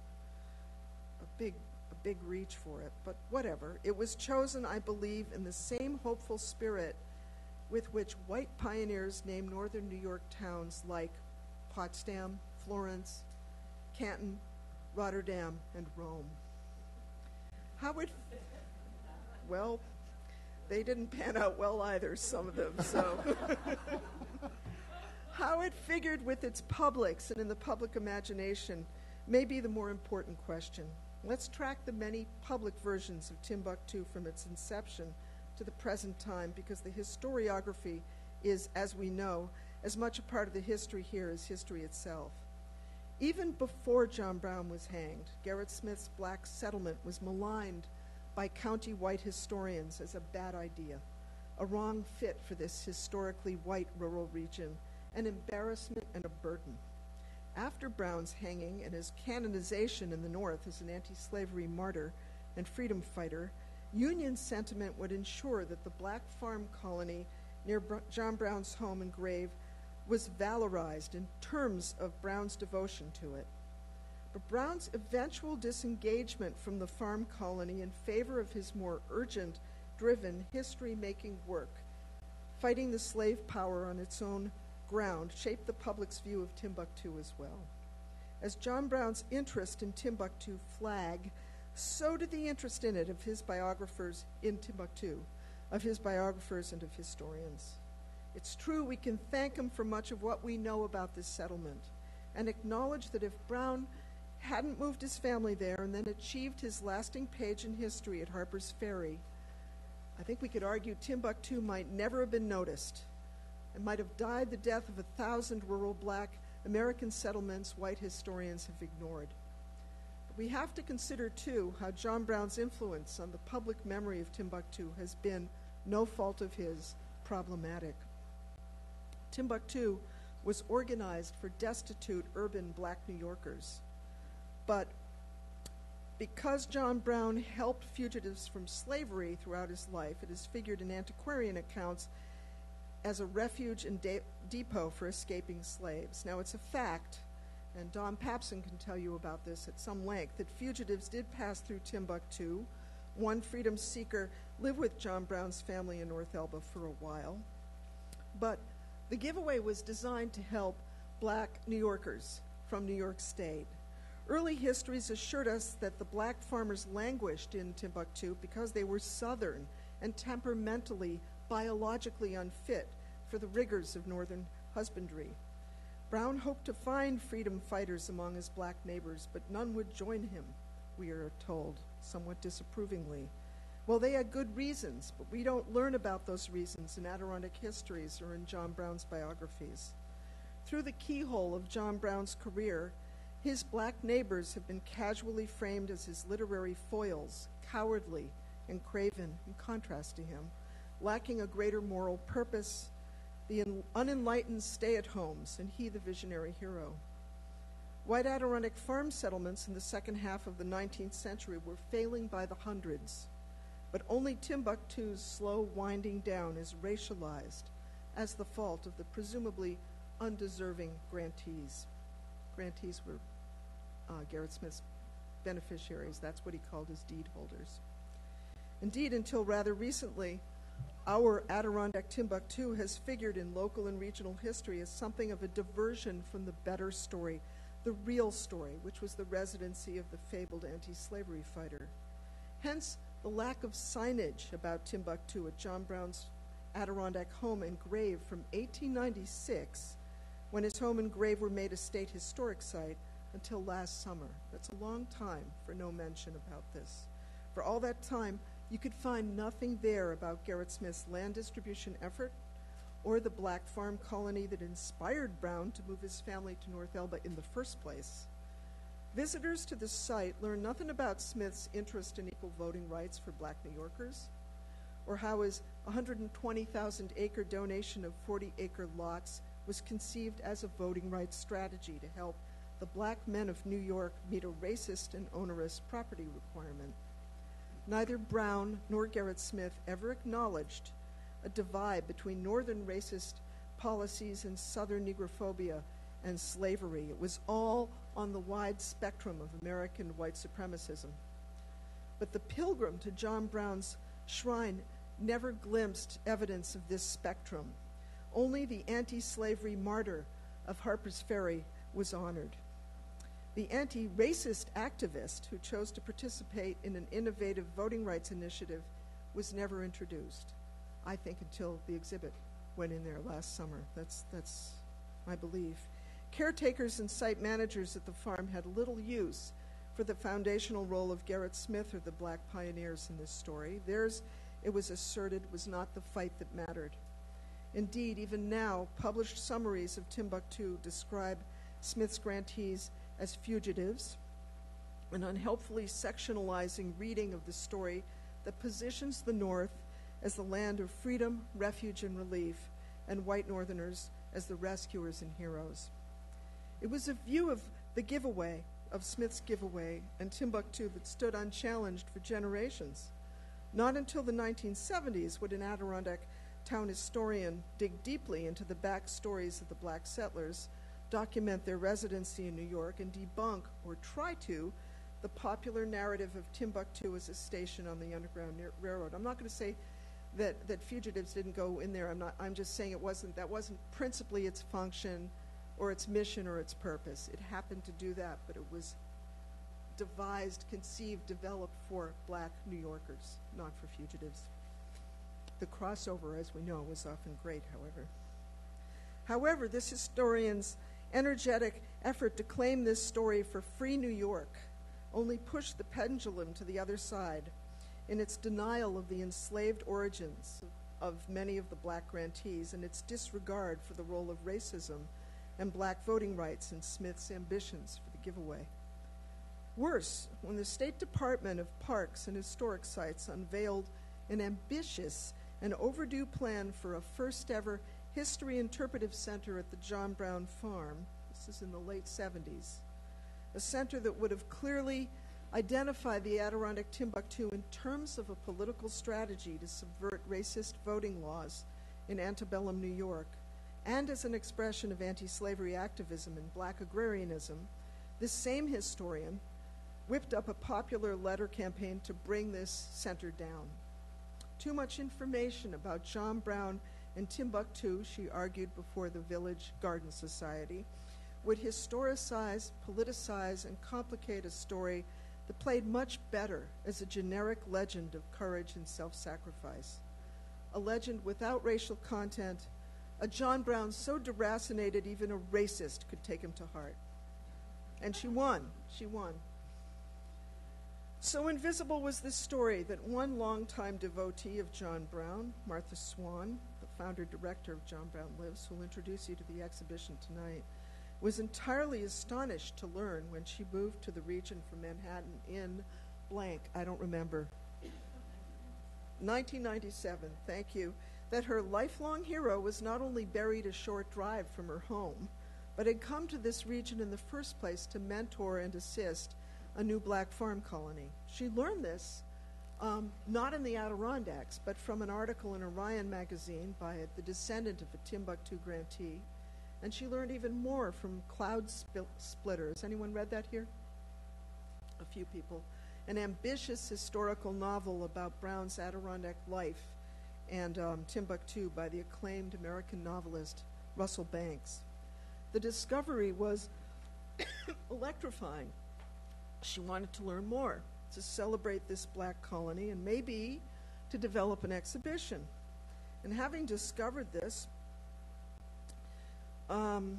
she approached me and suggested I get on board because I've been writing for a while about immigrant groups, black Americans, and other marginalized non-elites in the Adirondack region, and had curated several exhibitions on ethnic communities in the North Country.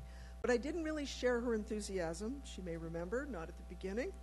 What I knew about the abolitionist John Brown was fascinating but frankly discomforting. He makes me anxious, I told her. He's supposed to, she shot back. I said, all I've ever read about Timbuktu was always finally about him. There's nothing out there about the black farmers themselves, ever. So find it, she commanded.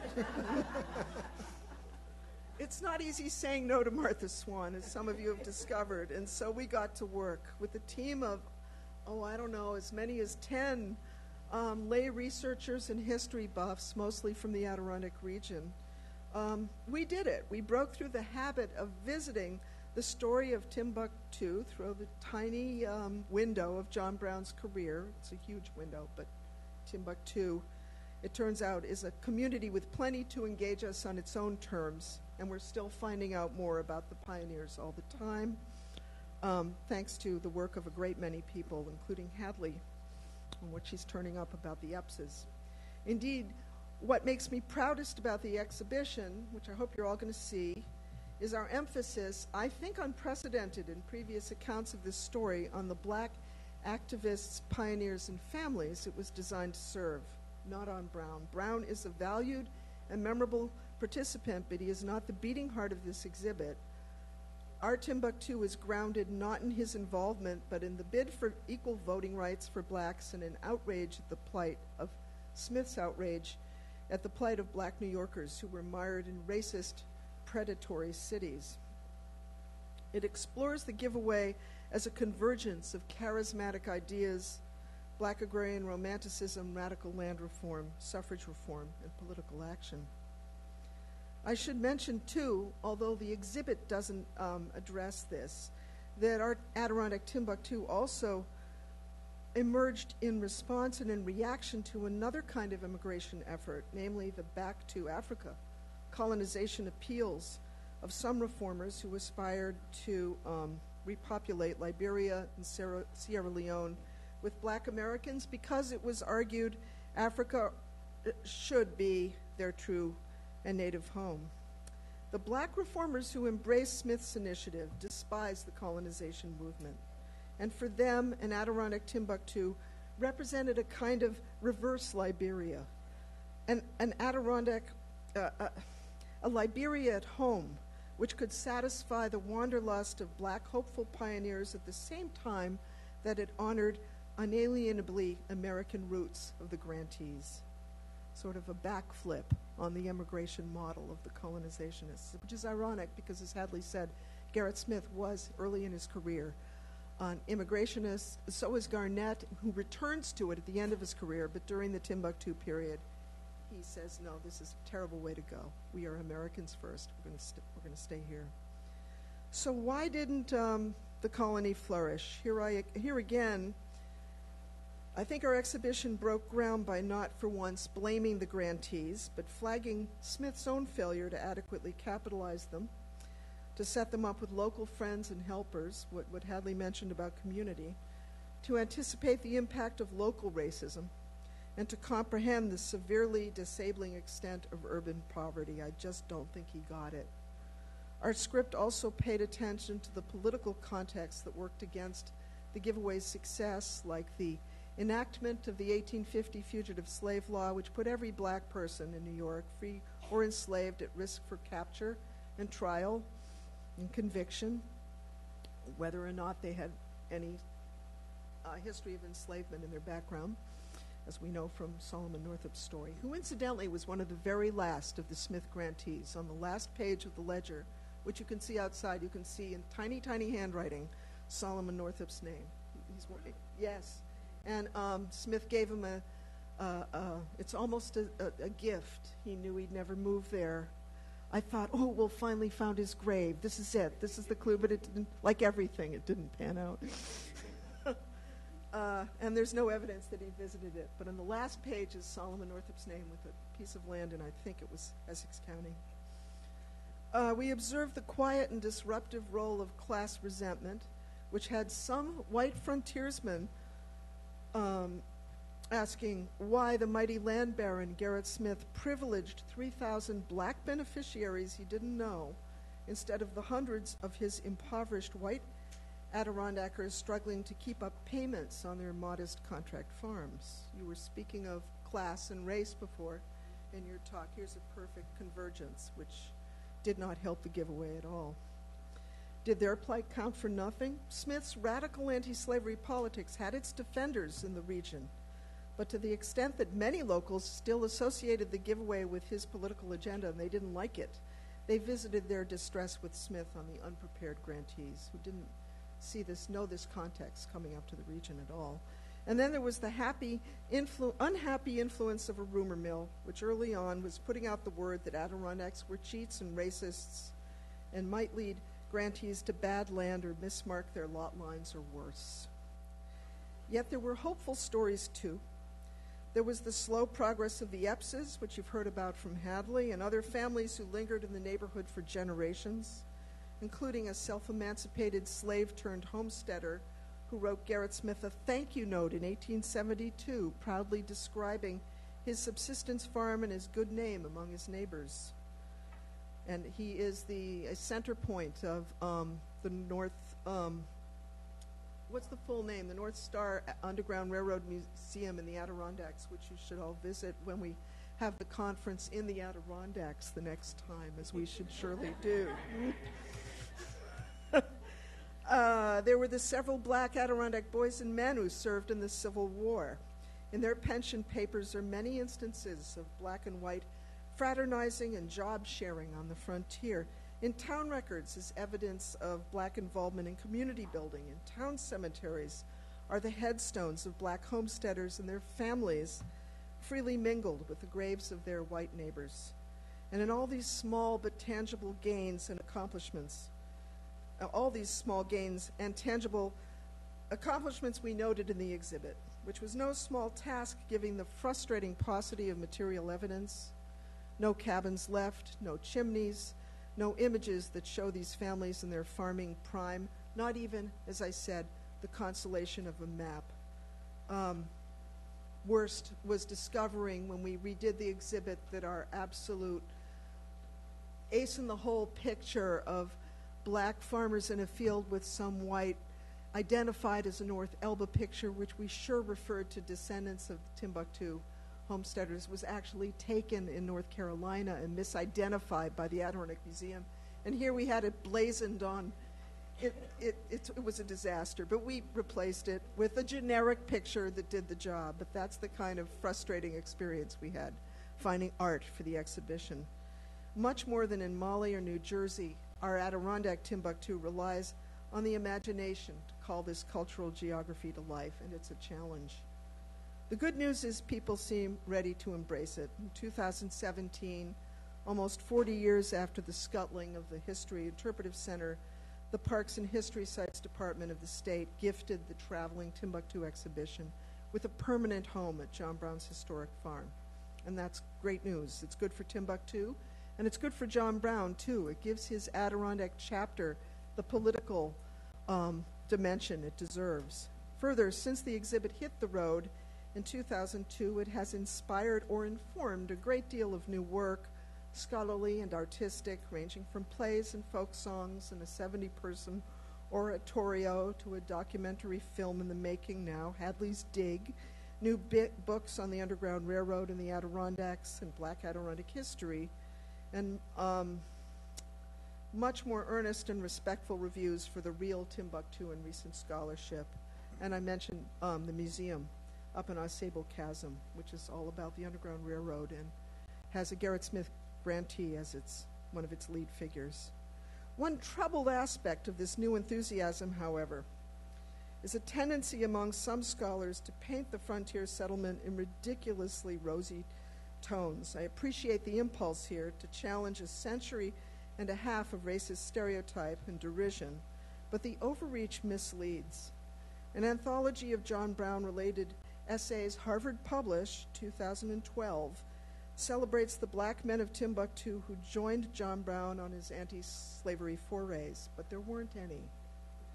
A celebrated biography of John Brown from Knopf confidently declares Timbuktu a multiracial utopia.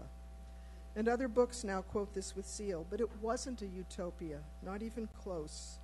Yes, it was better than the South and it was better than the city, but it was Jim Crow country, Northern style, and it's still a hard place for black Americans to find acceptance and make a home.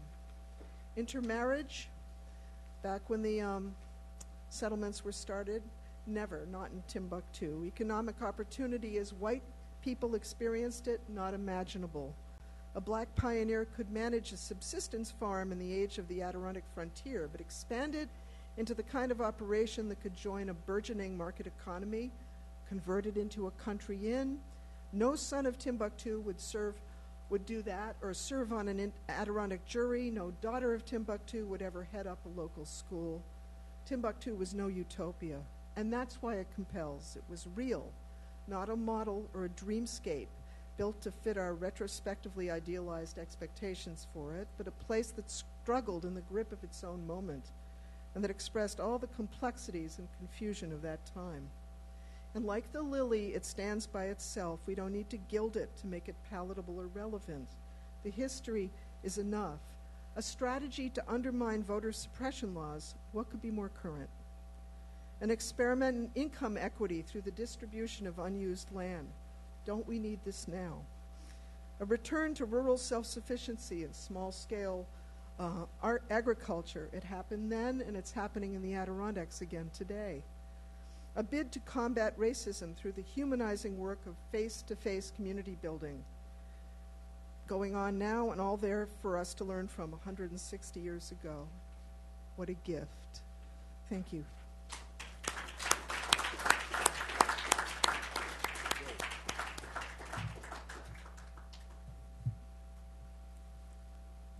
Thank you. Someone was coming. Okay, you're going to do that. First, I wanted to thank Drs. Linda Epps, Christopher Barton, and Carolyn Brown, who have been mentors to me and facilitated a mid-career change. I'm no longer interested in public health, and I am quickly looking for, this is not at the beginning, for opportunities to change.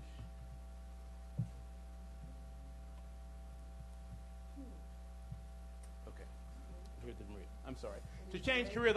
This has really been a very interesting journey for me. As you will find out in the presentation, basically my mother and me inherited a piece of property with all kinds of papers, which went back as far as 1829, and that was how I started in genealogy, and that is why I'm not going to do public health anymore.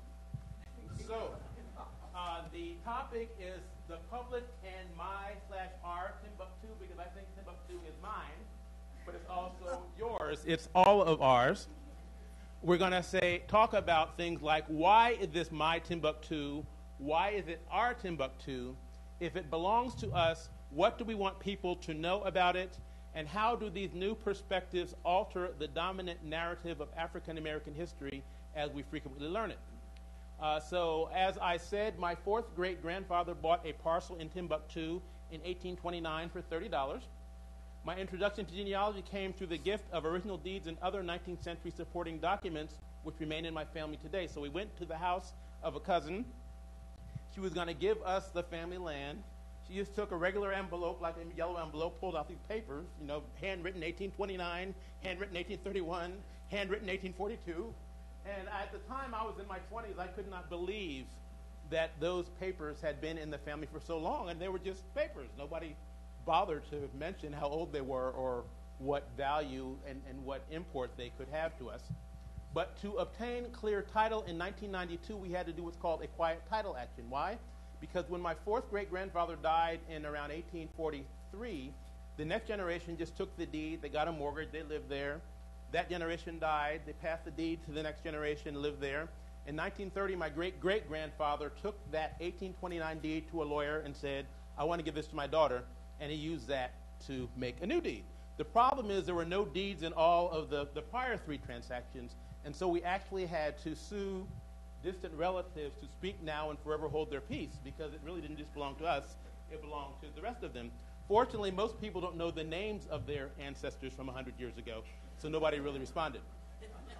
But in order for me to identify those people, I had to go to the state archives and find out what my great-great-grandfather's siblings' names were.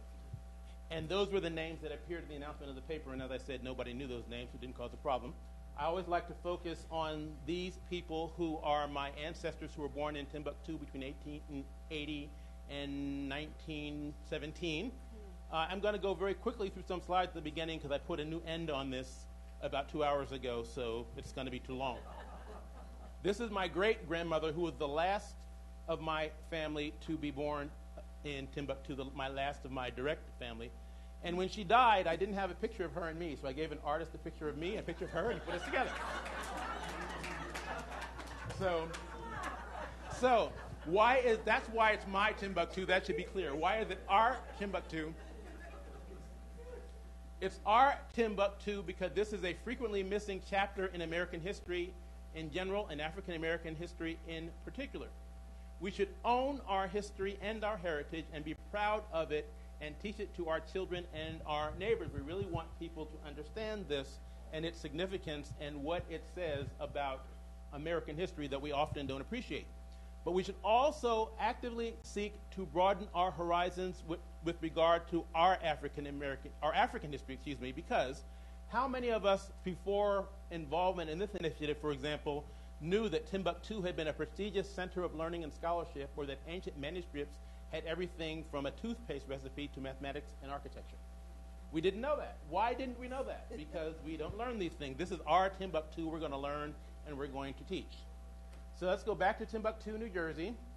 I want to talk about the context that allowed Timbuktu, New Jersey to be developed. One thing that's sort of missing from our understanding of history very often is that nearly 500,000 African Americans were enumerated in the 1860 census, free African Americans.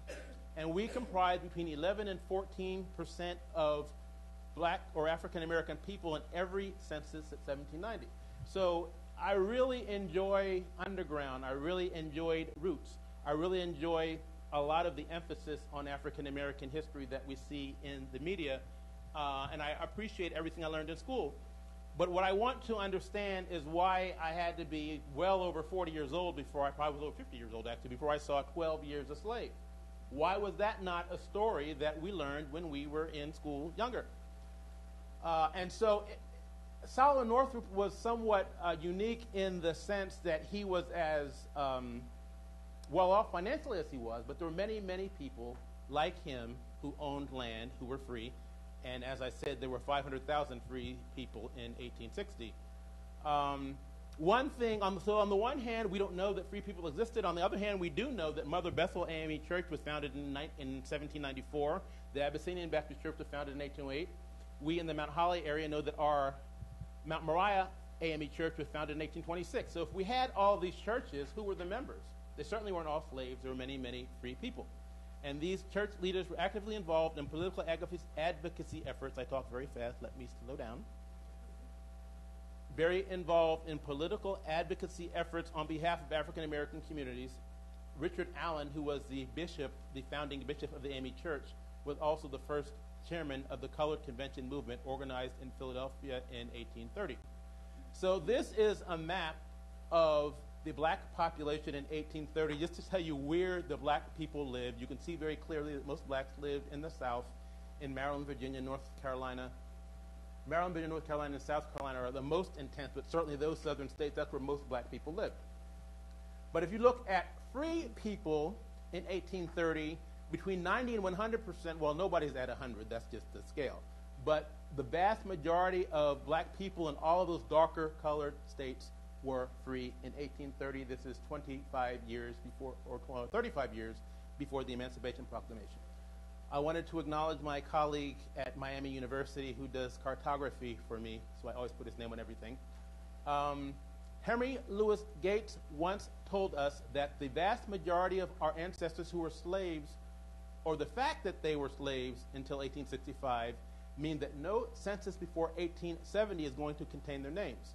So black Americans who are trying to trace their families back past 1870 must try to find the name of their last enslaved owner prior to emancipation. As much as I appreciate Gates, I look at this page from 1850 and see three of my ancestors by name. And in fact, I saw them as early as 1830. And in fact, if I knew the names, I could find them back even farther than that. One thing that's difficult about census records, for those of you that do genealogy, is that before 1850, what you got was the head of household name and the number of people in the household. So you can't find names. But certainly beginning in 1850, you see names that it's very easy to find people. So the first lesson we want people to know, we being I, is that not all antebellum African American history is slave history. So I don't have to explain that. Sometimes I do need to explain, for example, that this is only 1/16 of my history because it's my great-great-grandfather. I don't want to say anything negative about slave history. That's just not a complete picture. So we know a lot about the challenges, deficits, discrimination, and degradation. We talk about that all the time, and people get angry about it. But what do we know about the successes, accomplishments, resilience, and victories? What do we know about the larger context environments that facilitated our progress? This is another place where I'm going to go through very quickly, but Vermont was the first state to ban slavery in its constitution in 1777, long before the Emancipation Proclamation. And then these are all the other states. Massachusetts was the first one after Vermont that freed everybody. In Pennsylvania in 1780, it was just people from that point forward. And then here are all the other states, so that in 1800, more than 1 million blacks accounted for 19% of the population, and 108,000 of those, or 11%, were free according to the 1800 census, and they're all listed by name. The very last state to free its slaves was New Jersey, where we are here now. But there's a good part to this story. We always talk about New Jersey being backward. New Jersey was the only state that didn't carry Lincoln in the 1860 election. New Jersey this, New Jersey that. But this was after a long period of advocacy by Quakers mostly, the Gradual Manumission Act, which made that all males born after July 4th, 1804 were free, but bound as indentured servants for 25 years, and women for 20 years. But one thing that's interesting about that was that, so if you were born in 1804, you would become free in the 1820s, right around the time that Timbuktu was founded. There's probably a correlation there. But the point that I always make, I said there's a better part of the story, is that while in the northern counties in 1790, only 11% of the black population was free, in the southern counties, 2/3 of black people were free in 1790. 1790. Why didn't I learn that in school? I don't know. And so you can see how over time the proportion of free people, the manumission happened a lot more quickly in the southern counties than the north. Why might that be? You say, oh, you're from the area. You're not supposed to. He ruined the. Normally we go back and forth. Exactly. But it was largely because of Quaker influence that manumission happened more quickly. So if you look at this map in 1820, before Timbuktu was founded, the darker colored states, or counties rather, of New Jersey, the proportion of people that were free was a lot larger than in the lighter colors. So you see, for example, in all of the northern counties in 1820, only 53% of the black population was free, but in the southern counties, 96% of the population was free. So it shouldn't come as any surprise to anyone that there was a place called Timbuktu where people were able to function as free people. This is more numbers than any probably needs to see. I'm a statistician in my other life, and I like numbers. But there's a lot of detail here. One of the things I'd point out here, we saw how the vast majority of the black population lived in the northern counties. That's the truth anyway, and it is still today. Of the entire New Jersey population, 70% lives in the north and only 30% lives in the south. So we talked about the influence of Quakers. We talked about the difference in the region.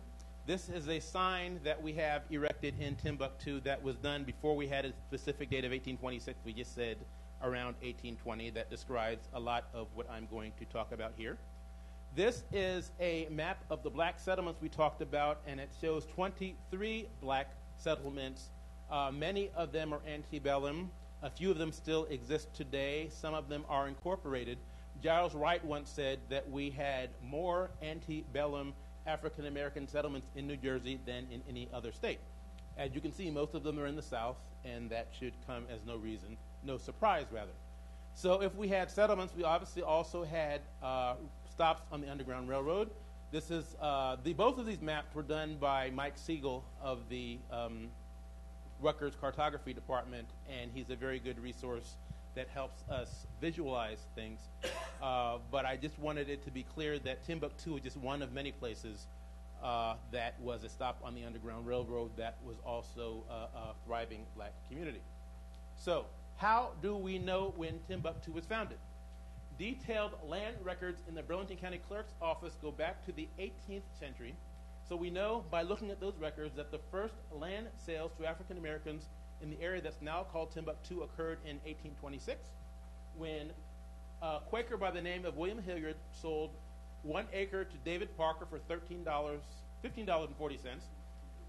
1 1/4 acres to Ezekiel Parker for $22.16, an acre and a half to Wardell Parker for $24.05, and then a half an acre went for just $8.33. Interestingly enough, I know the descendant of David Parker who lives, his name is still Parker, so I'm envious of him because he still has the same name as his ancestors. I don't. We've had 5 name changes since this period. Still owns a parcel in Timbuktu.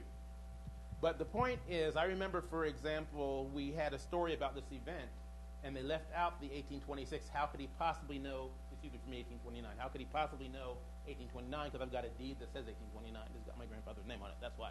But, of course, I wasn't able to tell her that. So this is a map of Timbuktu that was also done by Mike Siegel.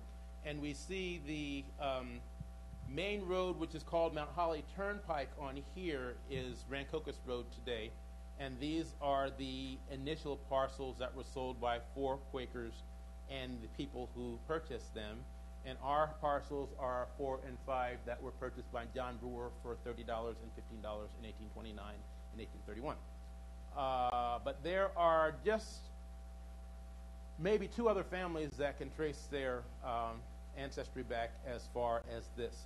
The purpose of the bottom map on the left, you see the main road in Timbuktu and clay, because there were clay pits on the other side of the road that were brickyards where a lot of the African Americans worked. Now, the 6th sale had substantial historical significance for me, as I said. It was sold by Samuel Atkinson. The buyer's name was John Brewer.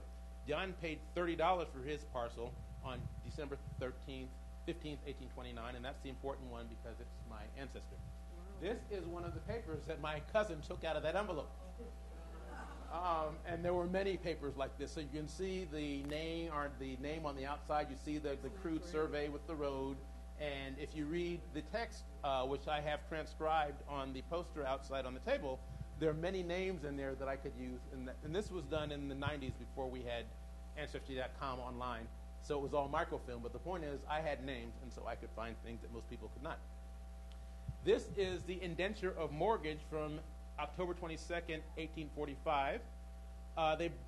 John Brewer, my 4th great-grandfather, died, and so his heirs, I guess, needed money.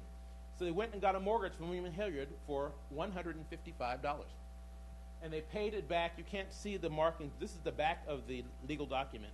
Every year they would come and pay several dollars for the annual payment until they paid back the $155.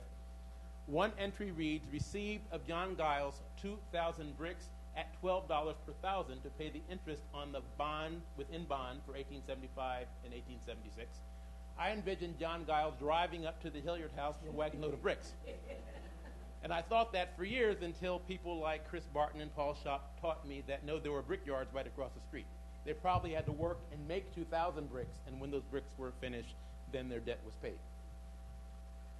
So lesson number 2 is about some of our antebellum accomplishments and some of their political implications. The first is the amendment to the Articles of Incorporation of the Methodist Episcopal Church at Mount Moriah, dated July 22nd, 1840.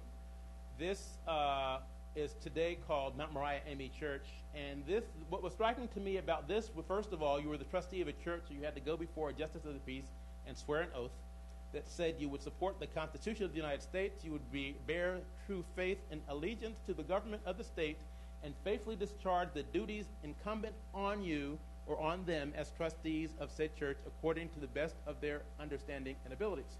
So in addition to having resources, there was a certain level of recognition by the government that required the same level of making official the involvement of black people in being in charge of their institutions. And the one thing I love about our county courthouse is that I didn't have this document, but I went and I got it, and I was able to copy it. And all of these original documents are available in the huge binders in the courthouse. I wish I could... obviously, it takes a long time to do this, but it's a wealth of resources to be able to have those. The second thing I wanted to talk about is a school called the African Union School that was founded in 1834. Just the name African Union School has a political connotation. It's interesting to note, and again, these details came from deeds, that in addition to describing the land transaction, it said things like, there are many people of color in the area. The people of color saw the advantages of a suitable school education, and Peter Quire and his wife agreed with that too, so they sold this piece of land for $1. But the trustees decided and codified in the deed that any future trustees had to be people of color that lived within 10 miles of the premises. So it's not just a deed that the land transaction that passes land from here to there. It also describes the political thinking of the people in charge of the institution. And then this is another school, house, and divine place of worship.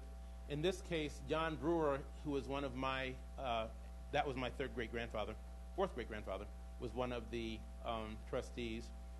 And in this case, someone tore off a piece of property and donated it to the school as well, or that was the school and the church.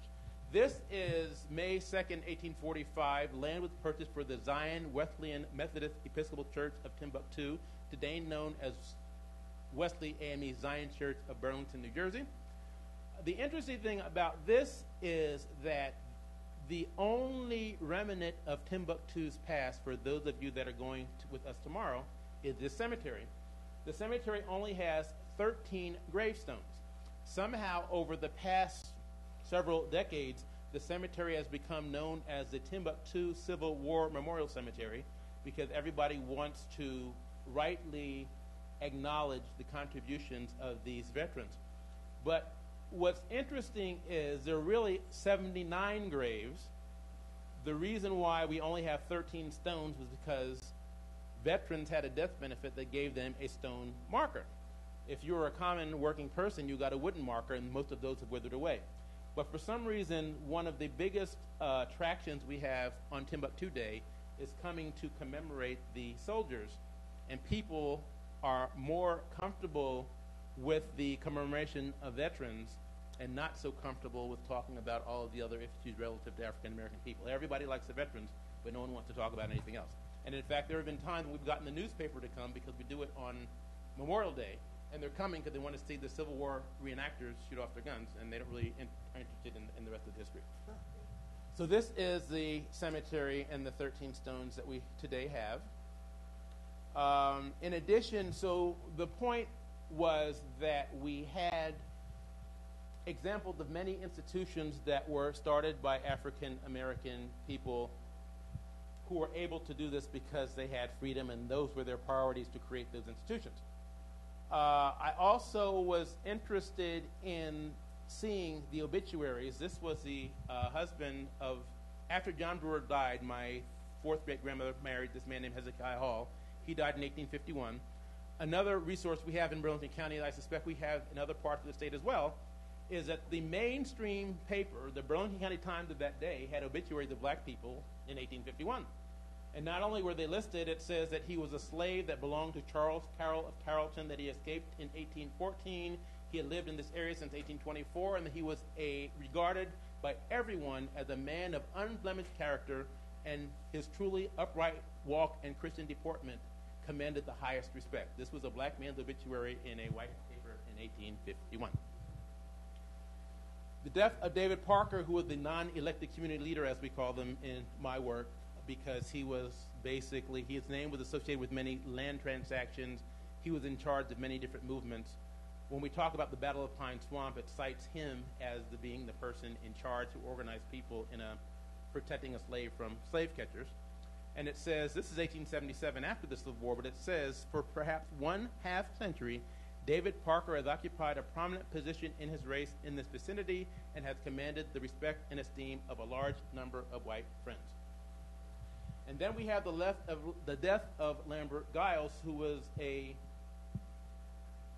working class person. It says that he was coming back from whitewashing in Mount Holly, which is painting. And it again says Lambert was an industrious and worthy man, noted for his courtesy of manner. He was about 60 years of age. So I know where Mount Holly is. I know where Mancocas Road is, the road. This is an ancestor of mine, so I can envision him walking home. I know where Caleb's barn was. And so you can just read the story in the New Jersey Mirror, which is the name of the paper, and get images in your mind about this particular ancestor. This is his grave. The very next week in the paper, it says, Lambert followed a humble calling, but was regarded as about perfect in his art, and will be more missed than would many of our more pretentious citizens. So again, I'm struck by the fact that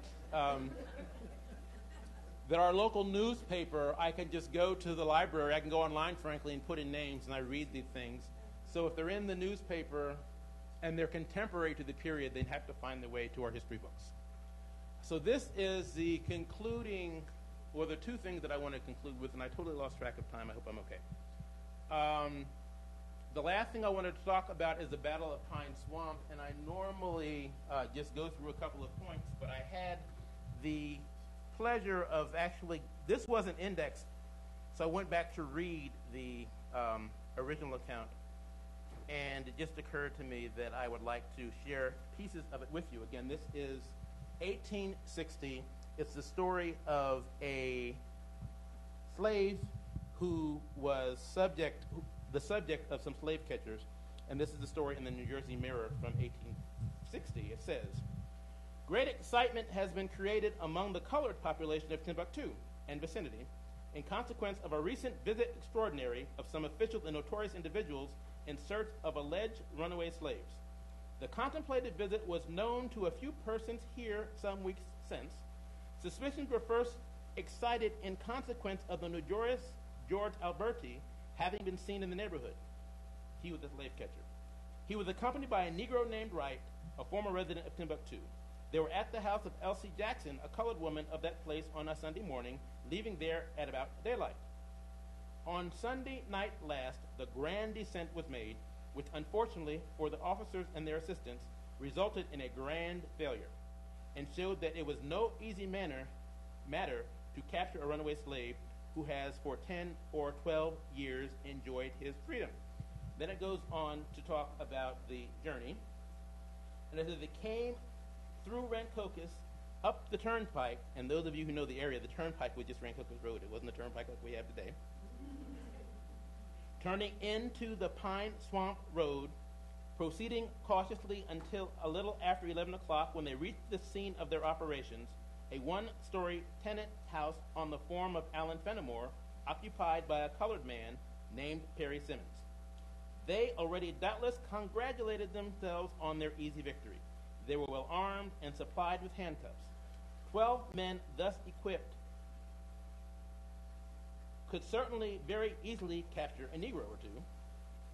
All being ready, they proceeded to the door of Perry's castle and gave some tremendous knocks, which aroused the family consisting of Perry, his wife, a son 17, a daughter 21, and 2 small children. Perry asked who was there, and one of them said they had a warrant for Perry Simmons, who was charged with stealing chickens in Morristown.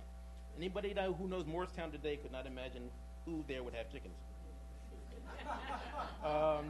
Perry at once suspected who they were and the object of their midnight errand, and very coolly answered that they could not fool Perry Simmons with a story such as that.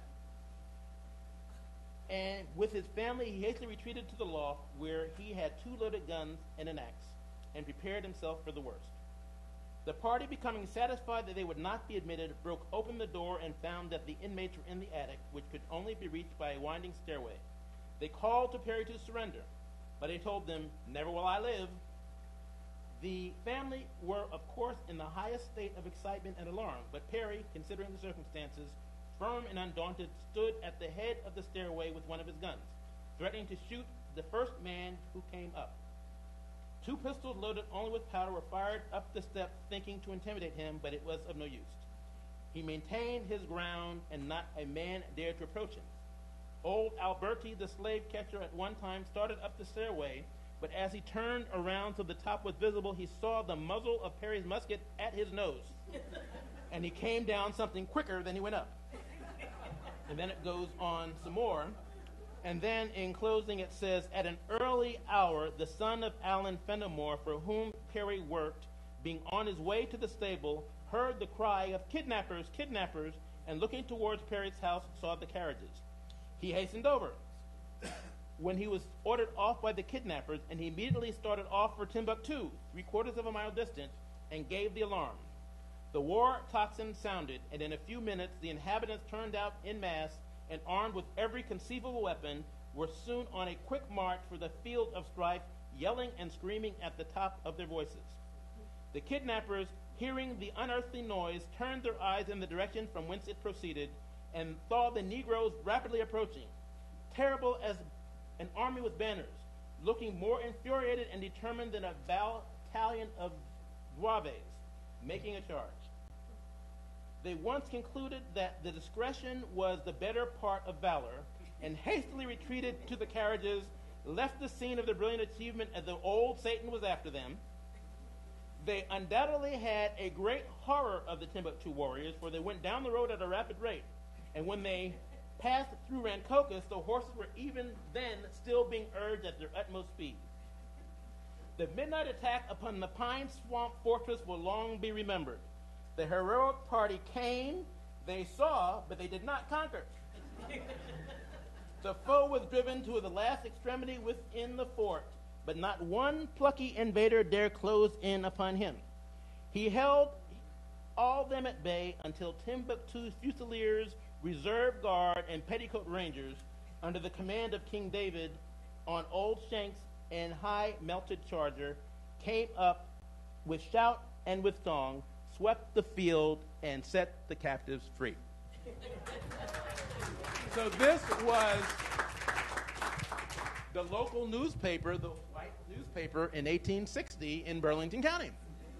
And so it's interesting to me, first of all, because I'm going to, for example, present to a class at our local community college, and I'm going to give that to the teacher for the reading before the lecture, because I've never had an opportunity to read a first-hand account from the time period. We always read people's interpretations from decades or centuries later, and you really get a different perspective, both of the community organizing of the Bucktonians, as we called ourselves, as well as the supportive community who dared to criticize people who were acting under the authority of the Fugitive Slave Act. So, sounds like a movie. Sounds right. And that was written in 1860. It wasn't written today. So the last thing I'm going to do before we close, although Amy before me covered some of these things, I just wanted to, that's the Battle of Pine Swamp, address some of the issues regarding the name.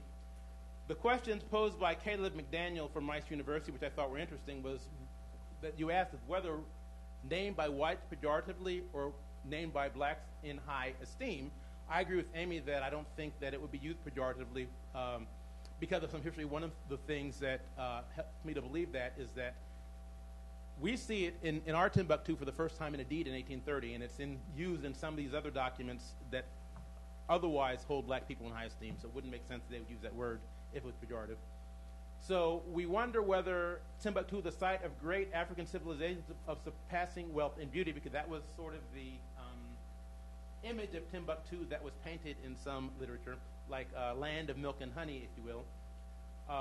Or is it an extraordinary, remote, dangerous, and difficult place to reach? I don't believe that. But the point is, if people had an image that Timbuktu was a nicer place than the places they were escaping from, it would fit that they would use this name, which was associated with nicer places. I don't believe that disappointing, ill-looking, and decidedly non-wealthy place, or the Muslim city hostile to outsiders, but the whole notion of my Timbuktu is here refers to the fact, and you said it better than I did, but I'm going to see if I can recall it. Basically, people did not want to go back to Liberia, for example. My home is here. Yeah. So maybe my Timbuktu is here. Don't send me there. This is my home. Thank you. I normally make copies of my slides. I didn't finish these until late last night, so if anybody wants copies, you can get them at the website. That's cool. Thank you.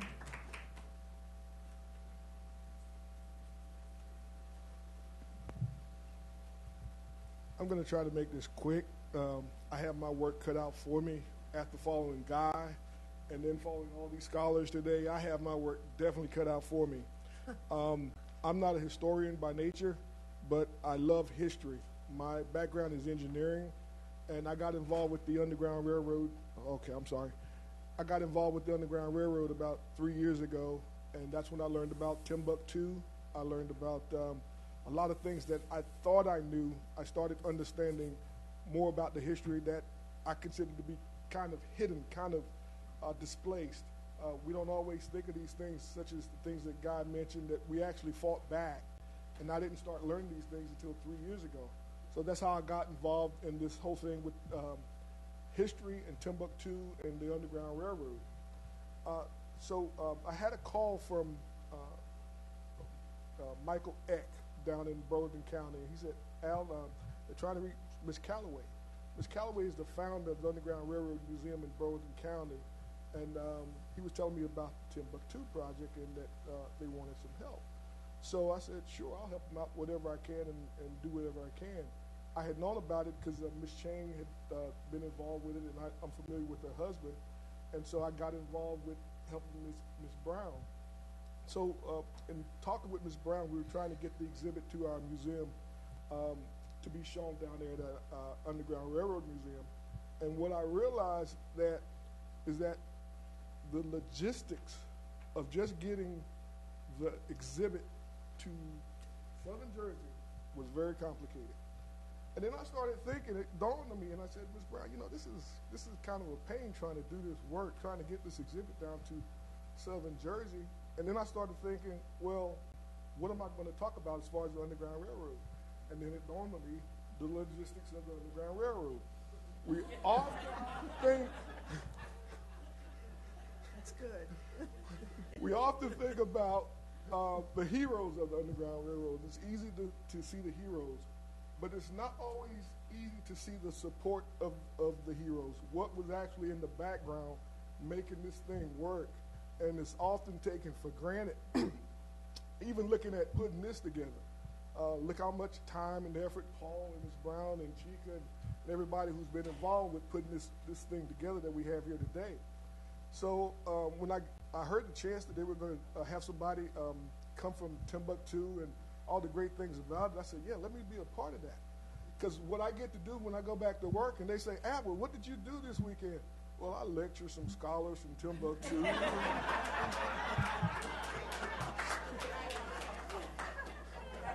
And I'm really going to do that because they're going to know where Timbuktu is. So it's been an evolution for me as far as learning these things today because I love history. And when I was asked to talk about the Underground Railroad, I thought I knew something about the Underground Railroad until I started reading the books, which most people don't. You know, we get these quick lessons in school, or if you come to our museum, but it's nothing like when you actually start doing the research on the Underground Railroad. So my friends call me Big Al. Please do the same. And it's not what you're thinking. It's because I have a little Al. So we're going to move forward on this one.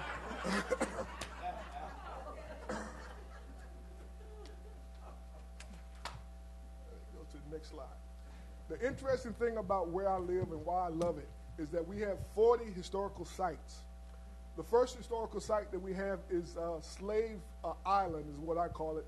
If you should happen to go down to the river of Burlington County, it's an island there that you can see that leads over to Bristol, Pennsylvania. And it was established in 1624 by the Dutch. And I think the history of it goes back to the war between England and the Dutch. And the Dutch eventually left the island vacant. So you can go see the island. There was a slave settlement that was actually there. When you go in the town of Burlington, you actually see what is called Wheatley's Pharmacy. And it was a stop on the Underground Railroad. And then, of course, Guy just did an excellent presentation on Timbuktu, Bucktown, Bucktu, I've heard it called. So there's a lot of historical events that happened in Burlington County. We also have John Woolman's house. I usually do a lecture, and it's entitled Black Lives Do Matter. And what I show people in the lecture is that the Quakers themselves, especially John Woolman, has started considering the plight of the Negroes. And he had wrote an essay, and it's called Some Considerations of Negroes. It's a very good read. And in his essays, he starts talking about how the Quakers should not be involved in slave trade. Now, they were involved in slave trade just like everybody else was, but there was Benjamin Lay and there was John Woolman. I consider Woolman the spark plug because this was before the country was even founded. So I usually give my lecture, and I usually say before the country was even founded, you had people who were coming out against the slave trade. After Woolman's passing, you start having the societies develop, the Abolitionist Society, in Philadelphia, so forth and so on, which led to the Underground Railroad being developed.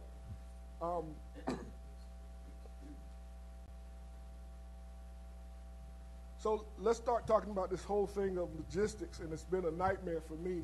I looked up the definition of logistics the other day, and it's called the science of planning, procurement, distribution, replacement of personnel and material. What's interesting about this, there was two definitions there, and one of them was a military definition, and it's talking about the replacement of personnel. If you go back to one of the laws in Virginia, one of the early laws in Virginia was that they started treating slaves as a commodity. They were property. So when you look at this logistics and you see how it applies as far as the definition, you can see that this does apply to our troops, this applies to people, and this applies to how can we get a person from point A to point B. Hence the title, From Slavery to Freedom.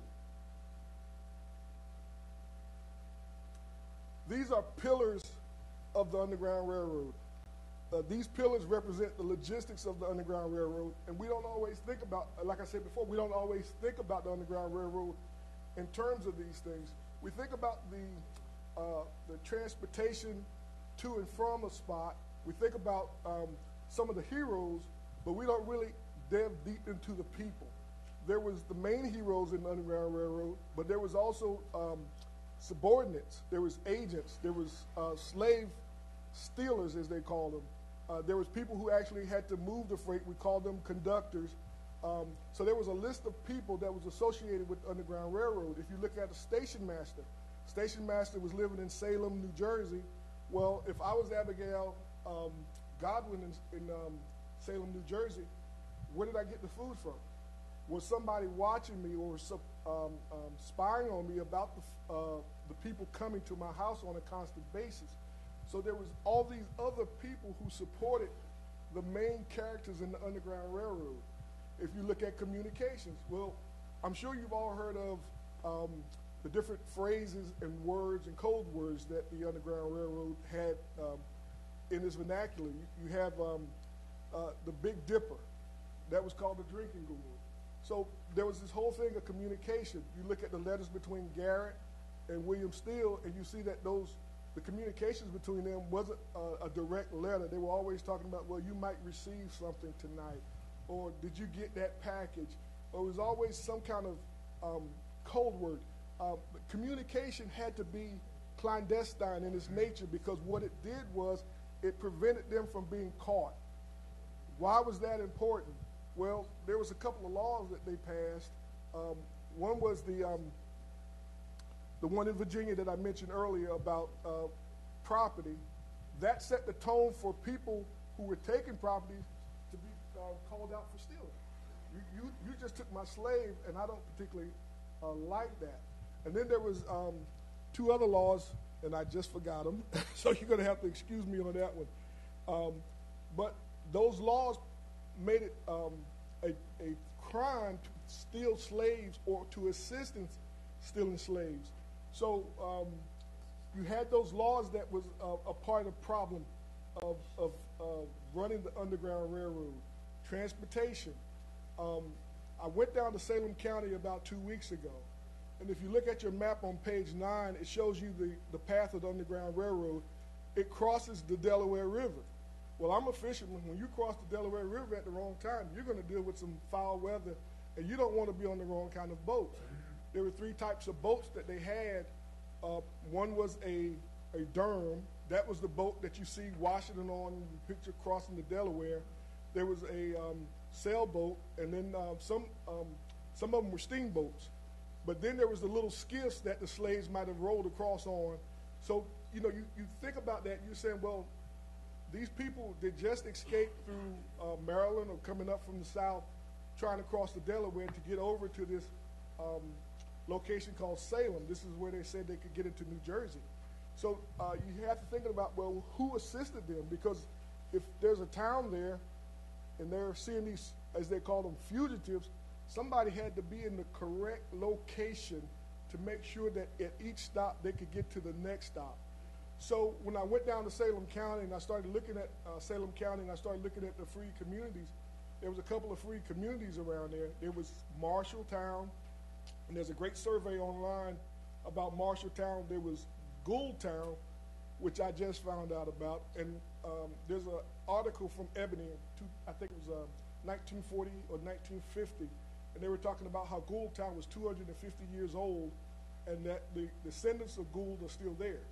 So you have these communities, but the other thing that I discovered was that God got on me a few minutes ago for blabbing it out, is that when you start looking at these communities, you have to look at were there any Quakers around, because that was significant.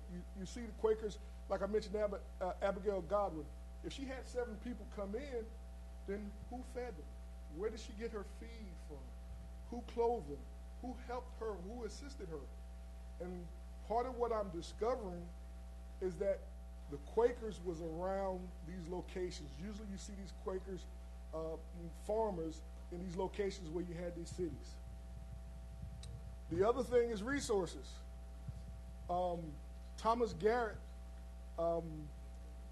was accused of harboring slaves and transporting slaves to Philadelphia. He endured a big lawsuit.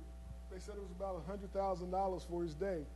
When you see that, you realize that somebody had to support his lawsuit, and somebody had to support the slaves' transportation from his location in Wilmington, Delaware, up to Philadelphia. So what you see is that there was resources that had to provide for the food, the shelter, the clothing. Who provided these things? So again, you look at the totality of the Underground Railroad, you see that it was much more than just the narrative that we're used to hearing.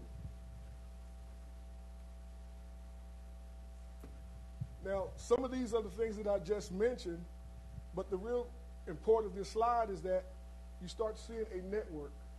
It's not necessarily a formal network, but if you start drawing lines to any one of those bubbles, you'll start seeing a very complex network that existed. And I started thinking about this because when we were trying to get the exhibit from New Brunswick down to here, it became very convoluted as to how we were going to get Martha down to the exhibit and get her back to New York in one piece.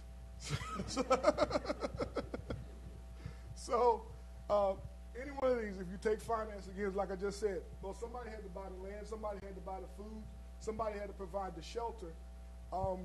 And what's interesting about this, I'm an engineer in nature, and that's what my profession is. We study systems. So this is pretty much a system of the system of slavery. Why is it a system of a system? Because slavery is the overall arching system. The Underground Railroad developed out of slavery, and these other subordinates was things that was needed to support the Underground Railroad. And these are not all of them. These were just as many as I could get on the diagram just to show the concept. So these are some of the heroes of the Underground Railroad. I noticed that a guy on one of his documents had Samuel Steele listed in one of the deeds, I think it was. So we know that William Steele is the father of the Underground Railroad, but he also had a brother called James Steele, and James Steele was the doctor of the Pinelands. We have in Burlington County also James Steele Museum after his brother. James Steele practiced in Medford, New Jersey, and he was well known by blacks and whites as the doctor of the Pineland. We have in Delaware Thomas Garrett. It was funny because I would see his picture in the museum, and I know Miss Calloway probably told me who he was, but until I started doing research on him, I didn't realize how significant Thomas Garrett was to the Underground Railroad. Then we have Abigail Godwin in Salem County. She had her sister Elizabeth. Both of them were station masters. Incidentally, also, I have William Steele listed as the father. In North Carolina, where I'm from, we had a Levi Garrett who considered himself to be the president of the Underground Railroad, but I didn't really want to make it too convoluted as far as the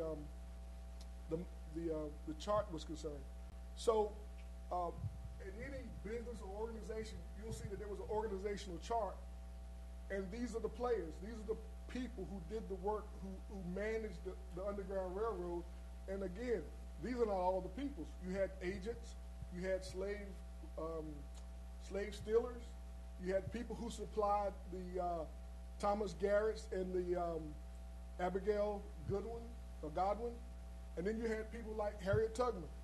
So when Harriet was taking her runs from Maryland through Delaware, she had to have resources, she had to have money, she had to have support. I think she was carrying a gun because I just think that she wasn't going to allow herself to be captured for any reason. And I also read some information about Garrett, was that when she went to Garrett's place, he was a cobbler, so he could provide shoes for the runaway. So it was a good stop for her, and she was always looking for money from Garrett. So when you start looking at these connections and you start realizing that there's more behind the people than what we're used to seeing. In the military, they have a saying, there's the soldier behind the soldier, which means that those people who support the soldier are the ones who are, you don't see, but any military genius would tell you, you cut the supply line, it's over, the war's over. Because why? You no longer have ammo, you no longer have food, your troops are done. They don't have anything to sustain their efforts. So when I started thinking about this whole thing, you could see how it started unfolding, that this whole thing of logistics is very, very important, and that we really don't consider this as the Underground Railroad.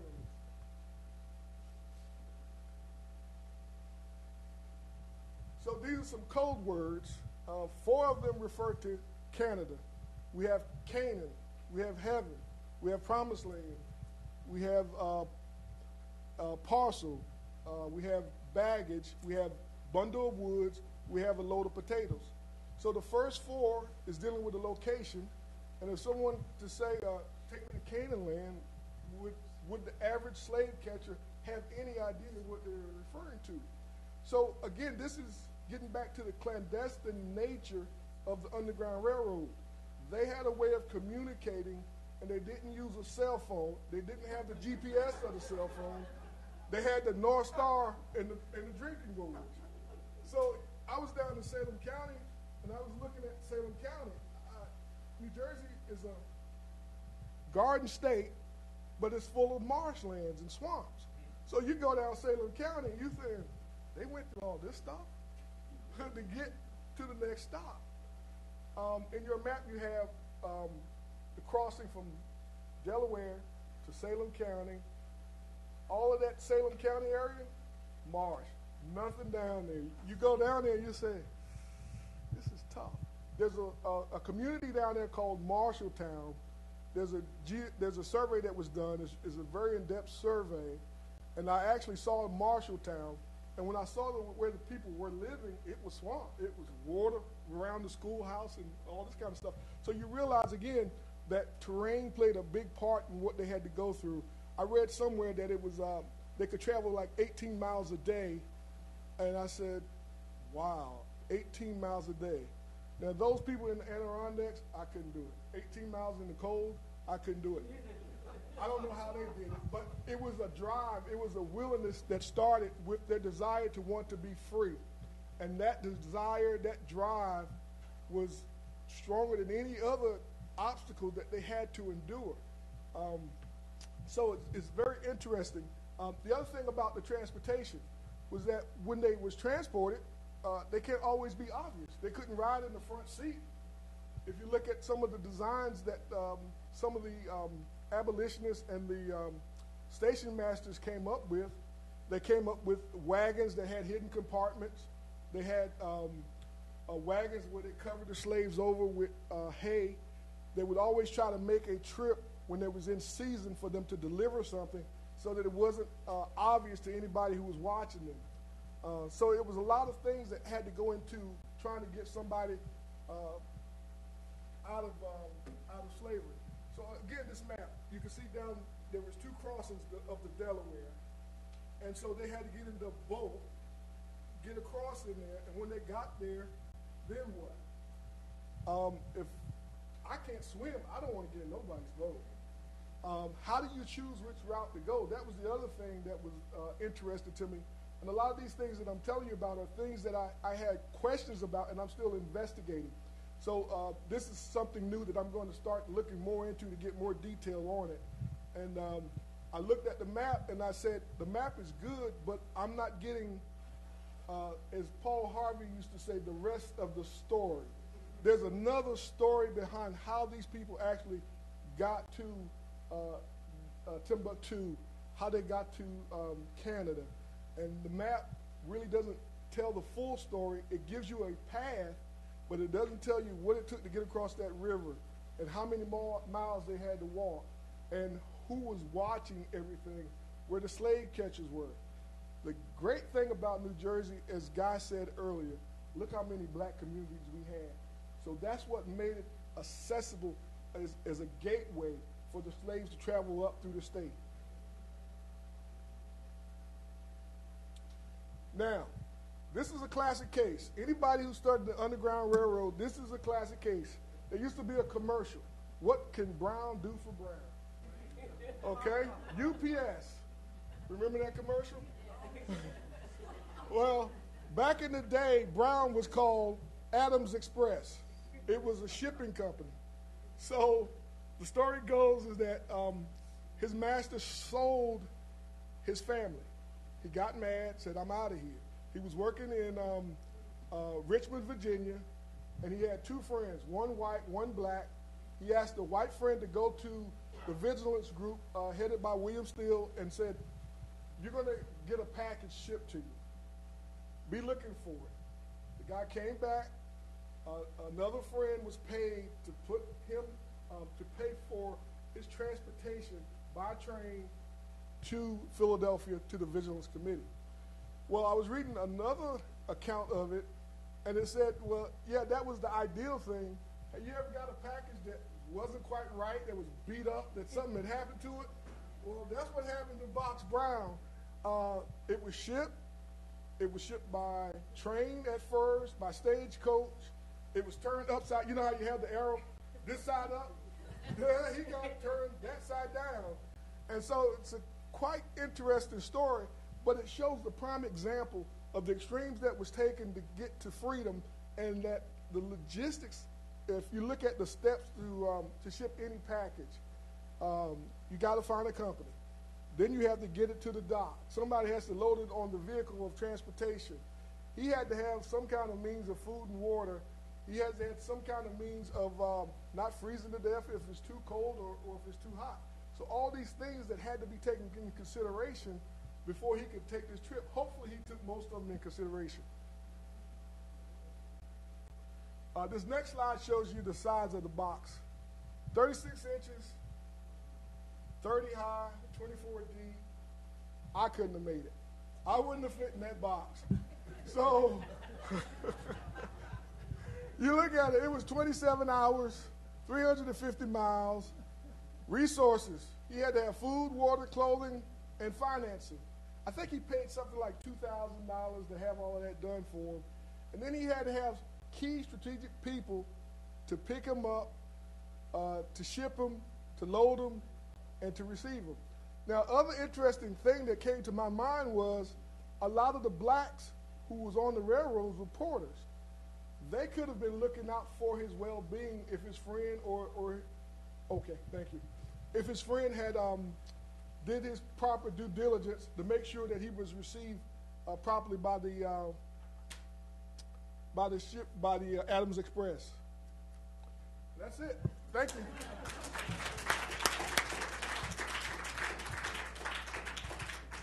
Well, we have actually 2 minutes for any questions before Carolyn goes.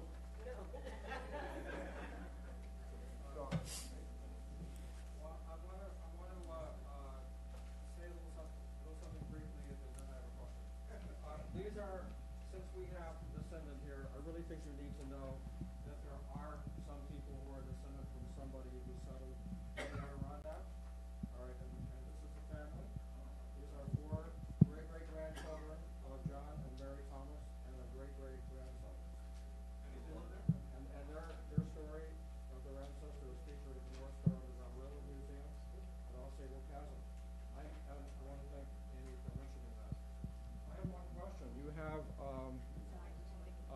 Samuel Still, any relationship to William Still? Yes, and he also has a great grandson whose name is Sam Still, who is the director of the Sam. What is the name of that museum they have? Educational Center. Right. Okay, but Samuel Still, who was he? What was his relationship to William? I think it was brother. Brother? Okay. And a little promo. This is a book that I co-authored 2 years ago.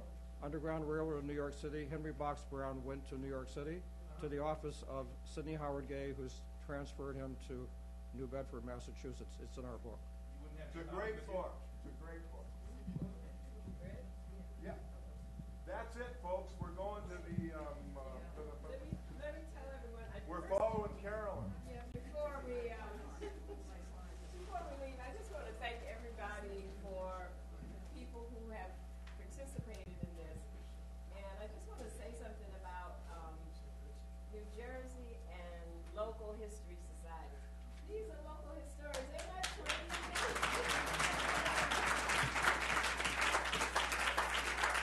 It's just amazing. I mean, the kind of work they do, and this is not their job. I mean, this is my job, but not theirs.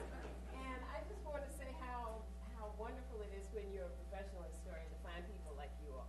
Because it's sometimes we feel like nobody cares about history. And now it's just you all have made it come alive. I love the fact that Al, who is, he's an engineer, and he put his engineering into this Underground Railroad, which is just absolutely fabulous. I want to thank, too, the people who came from Mali. And this was a long trip for you to be in this cold weather. But we're so thankful to have you here. And for Shahid, who waited all day in the airport yesterday in Washington, D.C. for one postponed plane to the next. And everyone else, Rose, Bruce, who has, I wanted to put in a plug, Bruce has the most amazing book about race and Islam in West Africa. Get it? Because it's really, really good. Cambridge University. So, yeah, so now what we're getting ready to do now is to go see Martha's and John Brown lives their exhibit, and it's just straight down College Avenue to the, let's say, the New Brunswick Seminary.